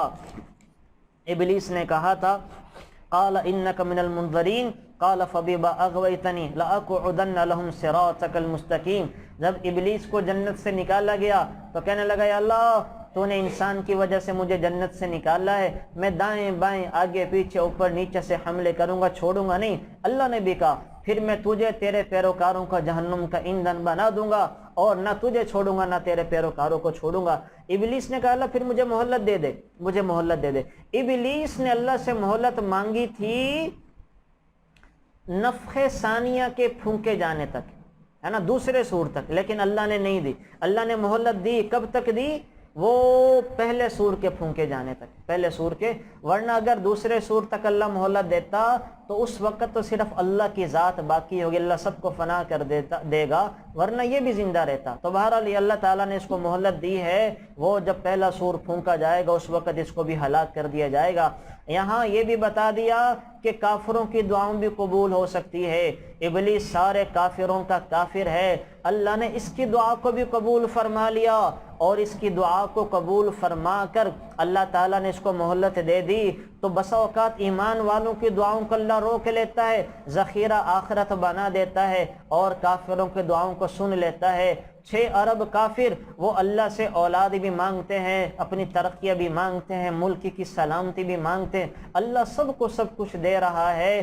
تو دعاؤں کے قبول ہونے پر آپ کو کوئی کہنا وہ بڑا گناہگار ہے، برا، اللہ پھر بھی سنتا ہے، تو اللہ کی حکمت ہے کہ سنتا ہے۔ اللہ تو ان کے بڑے کافروں کو بھی سنتا ہے، اور ابلیس اعظم کی بھی اللہ نے سن کے لمبی مہلت عطا کر دی، اور جو ایمان والوں کی نہیں سنتا تو اللہ سنبھال کے رکھتا ہے۔ حشر کے میدان میں جب اللہ ان دعاؤں کا نتیجہ دکھائے گا ان دعاؤں کے ثمرات دکھائے گا تو ہر مسلمان تمنا کرے گا کاش کہ دنیا میں میری کوئی دعا نہ قبول ہوتی، میری کوئی سنوائی نہ ہوتی، تاکہ آج اللہ میری دعاؤں کا نتیجہ یہاں عطا فرما دیتا، اللہ میری دعاؤں کا بدلہ مجھے یہاں پہ عطا فرما دیتا، یہاں پہ عطا فرما دیتا۔ تو یہاں پہ یہ بتا دیا کہ کافروں کی دعا بھی قبول ہوتی ہے۔ آگے چل کر اللہ تعالیٰ نے لباس کے بارے میں یا بنی آدم قد انزلنا علیکم لباسا یواری سوآتکم وریشا کے لباس کے بارے میں کہ اللہ تعالیٰ نے بنی اسرائیل کو اللہ تعالیٰ نے حضرت آدم کی اولاد کو وہ لباس جیسی نعمت سے نوازا ہے۔ دو فائدے ہیں، ایک تو لباس سے ستر پوشی بھی ہے اور ایک جو ہے وہ سردی گرمی سے حفاظت بھی ہے، اور اسی طرح سے حضرت لباس نہ ہونا بڑا خطرہ ہے۔ انسان پر سب سے پہلا جو وار شیطان کا چلا ہے وہ کس طرح سے چلا ہے نا؟ وہ سب سے پہلا شیطان کا حملہ انسان کو ننگا کرنے کی صورت میں ہوا۔ سب سے پہلا حملہ کیا ہوا تھا؟ حضرت آدم حضرت حوا کا لباس اتر گیا ہے نا۔ سب سے پہلا حملہ وہ بے حیائی کے راستے سے، لباس کے اترنے سے ہوا۔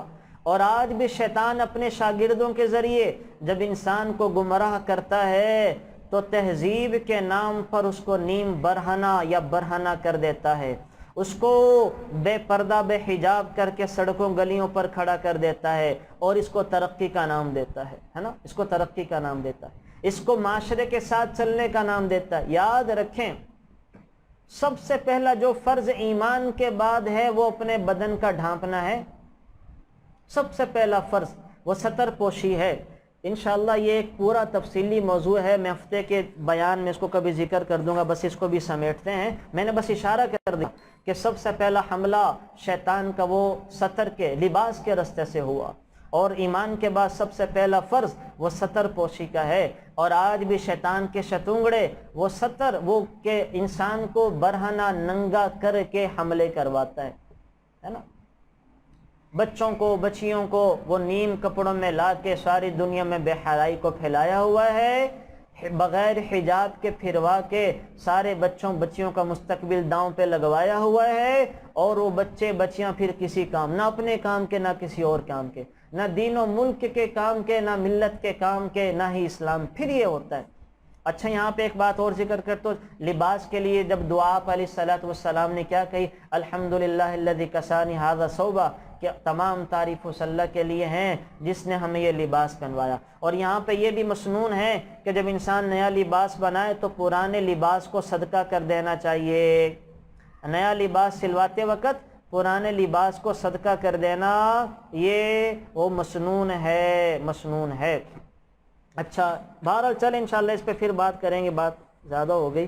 یہ لباس کے بارے میں کہا، اور پھر نماز میں بھی اچھا ایک چیز اور ذہن میں رکھیں، مرد کا سطر اور عورت کا سطر وہ کیا ہے؟ مرد کا سطر ناف سے لے کے گھٹنوں تک وہ سطر ہے، ناف کے نیچے سے لے کے گھٹنے ڈھکے ہوئے ہونے چاہیے۔ تو آپ اپنے بچوں کو جب وہ شارٹس پہناتی ہیں نا، بچہ بڑا ہو گیا، بچپن سے ہی عادت بنائے اگر پہنانے ہیں تو ناف کے نیچے تک وہ ہاف پہنا دیا کرے۔ جو شارٹ ہم وہ ان کو نیکر پہنا دیتے ہیں، چھوٹے چھوٹے کپڑے پہنا دیتے ہیں، تو یاد رکھیں وہ بے سترے پھر رہے ہوتے ہیں۔ یہاں تک کہ جو فٹ بال کی گیم کھیلنا دیکھنا یہ بھی جائز نہیں ہے، وہ جو شارٹس میں کھیل رہے ہوتے ہیں۔ تو مرد کا سطر ناف سے لے کے گھٹنوں تک ہے، مطلب یہ ہے کہ اس میں اگر وہ اپنی نماز عبادت پڑھے تو کر سکتا ہے۔ اور عورت کا سطر کیا ہے؟ عورت کا سطر سارا بدن ہے سوائے چہرے کے، دونوں ہتھیلیوں کے اور پاؤں کے۔ یعنی اگر نماز میں عورت کا چہرہ اور دونوں ہاتھ اور دونوں پاؤں کھلے ہوئے ہیں تو عورت کی نماز درست ہے، اور اگر نماز میں عورت کا چہرے کے علاوہ، ہاتھوں کے علاوہ، پاؤں کے علاوہ یعنی پنڈلیاں کھل گئیں اور کوہنیاں کھل گئیں اور وہ کسی چادر کے اندر نہیں ہے تو عورت کی نماز نہیں ہوگی۔ سر کے بال کھلے رہے، گردن کھلی رہی تو نماز نہیں ہوگی، نماز دوبارہ پڑھنی پڑے گی۔ یہ بات ذہن میں رکھیں۔ تو عورت کے لیے وہ جو سطر ہے وہ چہرہ، ہاتھ اور پاؤں کے علاوہ سارا بدن ہی وہ اللہ نے سطر بنایا ہے۔ ہاں حجاب بھی عورتوں کو کرنا چاہیے، فتنے کی وجہ سے یہ آپ علیہ الصلاۃ والسلام کی سنت اور شریعت کا حکم بھی ہے، لیکن میں نماز کے حوالے سے ذکر کر رہا ہوں کہ عورتوں کو نماز میں جب کھڑا ہونا چاہیے تو چہرہ کھولنے کی اجازت ہے، ہاتھ کھولنے کی اجازت ہے اور پاؤں کھولنے کی اجازت ہے۔ باقی بازو اگر وہ عورتوں نے وہ آستینوں، ہاف آستینوں والے کپڑے سلوائے ہوئے ہیں تو جب نماز پڑھنی ہو تو یا تو بڑی سی چادر اوڑھ کر نماز پڑھا کریں، یا وہ بازو پر وہ چڑھا لیتے ہیں نا آج کل، وہ آستین آتی ہے بازو پر مصنوعی چڑھا لیتے ہیں، وہ چڑھا کے نماز پڑھ لینی چاہیے تاکہ کم از کم نماز تو درست ہو۔ شریعت نے ہر مسئلے کا حل، بسا اوقات عورتوں نے شارٹ کپڑے پہنے ہوئے ہیں، کسی نے پینٹ شرٹ پہنی ہوئی ہے، آپ نے کہا بیٹی نماز پڑھ لو، وہ کہہ رہی جی کہ امی کیسے پڑھوں، تو آپ اس کو طریقہ بتائیں کہ بڑی سی چادر لے کے پڑھ لو، نماز ہو جائے۔ نماز نہ چھوڑیں، اللہ کی عبادت تو کرنا نہ چھوڑیں۔ ایک گناہ کا کام کیا پھر نیکی بھی نہیں کر رہے، یہ دوسرا گناہ ہے، دوسرا تو اس کو نہ بتائیں کہ یہ پہن لیں، یا گھروں میں وہ رکھیں جو وہ پہن لیتے ہیں، بازو پہ چڑھا لیتے ہیں، تو وہ پہن کے جو نماز پڑھ لیں، تو نماز نہ چھوڑیں۔ تو بہرحال یہ کام ہمیں کر لینی چاہیے۔ آگے چل کر اللہ تعالیٰ نے 8 مسائل بتائے ہیں، اور وہ کلوا وشربوا کھانے پینے کے حوالے سے بس میں صرف اشارہ کر دیتا ہوں کہ آدمی کو کھانا پینا بقدر ضرورت کھانا پینا چاہیے، کھانا پینا بقدر ضرورت فرض ہے کہ جان بچ جائے۔ اور دوسرا جو ہے، جب تک کسی چیز کے بارے میں کوئی حرام حکم نہ اترے وہ چیز شریعت میں حلال ہوتی ہے۔ اور چوتھا جو ہے، اللہ کی حلال کردہ چیزوں کو حلال، حرام کو حرام سمجھنا۔ اور 5ویں، پیٹ بھر جانے کے بعد اور کھانا ناجائز ہے، یہ بھی ذہن میں رکھیں، پیٹ بھر گیا مزید کھانا وہ ناجائز ہوتا ہے، ناجائز۔ پیٹ بھر گیا، آپ پلیٹ صاف کرنے کے چکر میں پڑے ہوئے ہیں، ہے نا، اب آپ پیٹ بھر چکا ہے، 3-4 نوالے بچے ہوئے ہیں، تو لوگ کتنے احمق ہیں، کہتے ہیں یہ پلیٹ صاف کر لیں، کیوں؟ سنت ہے پلیٹ صاف کرنا۔ آپ ان کو کہا کریں جان بچانا فرض ہے، یہ میں نے 1-2 نوالا بھی کھایا نا، مجھے یہ حلق میں آ جائے گا، تو وہ سنت پوری کرتے کرتے فرض نہیں چھوڑنے چاہیے۔ اور ویسے بھی پیٹ بھر جانے کے بعد اگر پلیٹ میں 1-2 نوالا بھی باقی ہے، پانی گلاس میں 1-2 گھونٹ بھی باقی ہیں، تو وہ پھر ان کو استعمال نہیں کرنا چاہیے، یہ بسا اوقات ناجائز کی حد تک پہنچ جاتا ہے۔ اسی طرح کھانے پینے میں اسراف نہ کرنا۔ اور 8ویں جو ہے،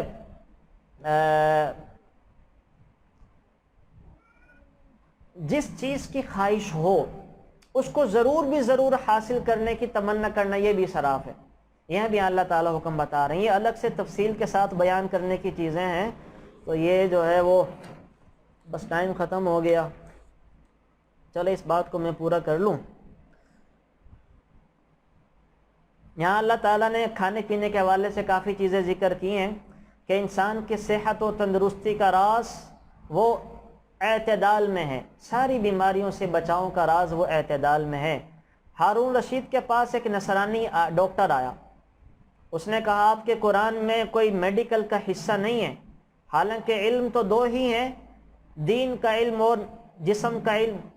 تو ہارون نے کہا کہ قرآن میں ہے کلوا واشربوا ولا تسرفوا، کھاؤ پیو لیکن اسراف نہ کرو۔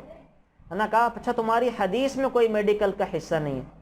ہارون نے کہا وہ بھی ہے کہ حضور نے فرمایا معدہ بیماریوں کا گھر ہے اور مضر چیزوں سے پرہیز ہر دوا کی اصل ہے نا، نقصان دہ چیزوں سے جو انسان کی طبیعت کے خلاف ہیں ان سے بچنا یہ بہترین احتیاط ہے۔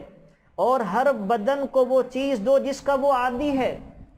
دیکھیں کتنی خوبصورت حدیث ہے، حضور نے کیا فرمایا کہ معدہ بیماریوں کا گھر ہے اور مضر چیزوں سے پرہیز ہر دوا کی اصل ہے۔ آپ کو پتہ ہے یہ کھانا ٹھنڈا دودھ یا ٹھنڈی لسی یا ٹھنڈی کولڈ ڈرنک میرے موافق نہیں ہے، لاکھ آپ کی منت کی جائے مہمان کرے یا میزبان کریں بالکل نہ استعمال کریں کہ یہ میرے نبی کی منشا کے خلاف ہوگا، کہ حضور نے فرمایا تکلیف دینے والی چیزوں سے پرہیز ہر دوا کی اصل ہے، جو پرہیز کرے گا اس کو دوائی کی ضرورت نہیں پڑے گی۔ اور جسم کو وہ دو جس کا وہ عادی ہے، ہر بندے کو پتا ہے کہ مجھے کیا موافق ہے کیا موافق نہیں ہے. تو جو چیزیں آپ کے بدن کے موافق نہیں ہیں آپ کے سامنے لاکھ لوگ پیش کریں, میزبان بڑی چاہت سے کہ میں نے بڑی چاہت سے آپ کے لیے بنایا ہے, تو اس سے معذرت کر لیں کہ آپ کی محبت چاہت ایک طرف, اللہ اس کو قبول فرمائے, لیکن میں اپنی بیماری کو آپ کی چاہت پر قربان نہیں کر سکتا. میں آپ کی چاہت کی وجہ سے بیمار نہیں ہو سکتا کہ یہ مجھے موافق نہیں ہیں. ان کی عادت بنائیں. اللہ کا فضل ہے, میں نے اپنی لاکھ لوگ منتیں کرتے ہیں جی کہ ہم نے 2 گھنٹے لگا کے بنایا ہے. کئی جگہوں پہ جانا ہوتا ہے تو ہماری آنٹیاں خالائیں جی بڑی ہم نے, تو میں کہتا ہوں ٹھیک ہے آپ نے بنایا, اللہ قبول فرمائے, آپ نے بنا لیا میں نے کھا لیا, لیکن ہمارے لیے ہماری صحت سب سے زیادہ ضروری ہے, تو اس کا خیال رکھیں. بلکہ ابو ہریرہ سے روایت آپ علیہ الصلوۃ والسلام نے فرمایا معدہ بدن کا حوض ہے, سارے بدن کی رگیں اسی حوض سے سیراب ہوتی ہیں. اگر معدہ درست ہے تو ساری رگیں یہاں سے صحت مند غذا لے کر لوٹیں گی, اور اگر وہ خراب ہے تو ساری رگیں بیماری لے کر بدن میں پھیلیں گی, جس سے کیا کیا پھیلے گا, شوگر بھی پھیلے گی, ہیپاٹائٹس بھی پھیلے گا, جس سے اللہ معاف فرمائے کینسر بھی پھیلے گا, فالج بھی پھیلے گا, اور جس سے جو ہے وہ پتہ نہیں لا تعداد بیماریاں پھیل جائیں گی. کیوں؟ حضور کے فرمان پر عمل نہ کرنے کی وجہ سے کہ معدہ کیا ہے, یہ حوض ہے, حوض. تو یہ بدن کی رگوں تک یا تو صحت پہنچاتا ہے یا بیماری پہنچاتا ہے. تو اپنے معدہ کو کبھی بھی اپنی مشینری, اپنے مزاج کے خلاف غذا نہ دیں اور مضر صحت غذائیں نہ دیں, تاکہ اللہ ہمارے صحت عافیت والی زندگی عطا کرے. یاد رکھیں صحت عافیت والی زندگی رہے گی تو ہم لاکھوں کروڑوں اعمال کر سکتے ہیں. صحت ہی اچھی نہ ہو, نماز پڑھنا بھاری پڑ جاتا ہے, روزے رکھنا مشکل ہو جاتا ہے, طبیعت چڑچڑا پن لے کر چلی جاتی ہے. تو اپنا خیال رکھیں. اللہ تعالیٰ مجھے آپ کو عمل کی توفیق نصیب فرمائے. کسی کا کوئی سوال ہے تو پوچھ لیں. معذرت کے ساتھ روزانہ سوچتا ہوں کہ جلدی ٹائم پہ ختم کریں گے, لیکن بس وہ مضامین ہوتے ہیں, کیا کروں, وہ ختم ہی نہیں ہو پاتے. بس اللہ ہمارے وقت میں برکت عطا فرما دے. چلیں دعا کر لیتے ہیں. سوال پوچھ لیا کریں, گروپ میں پوچھ لیا کریں, تو انشاءاللہ ان کے جواب گروپ میں دے دیے جاتے ہوتے ہیں. Thanks for watching. Please subscribe, like, share Mufti Sufyan.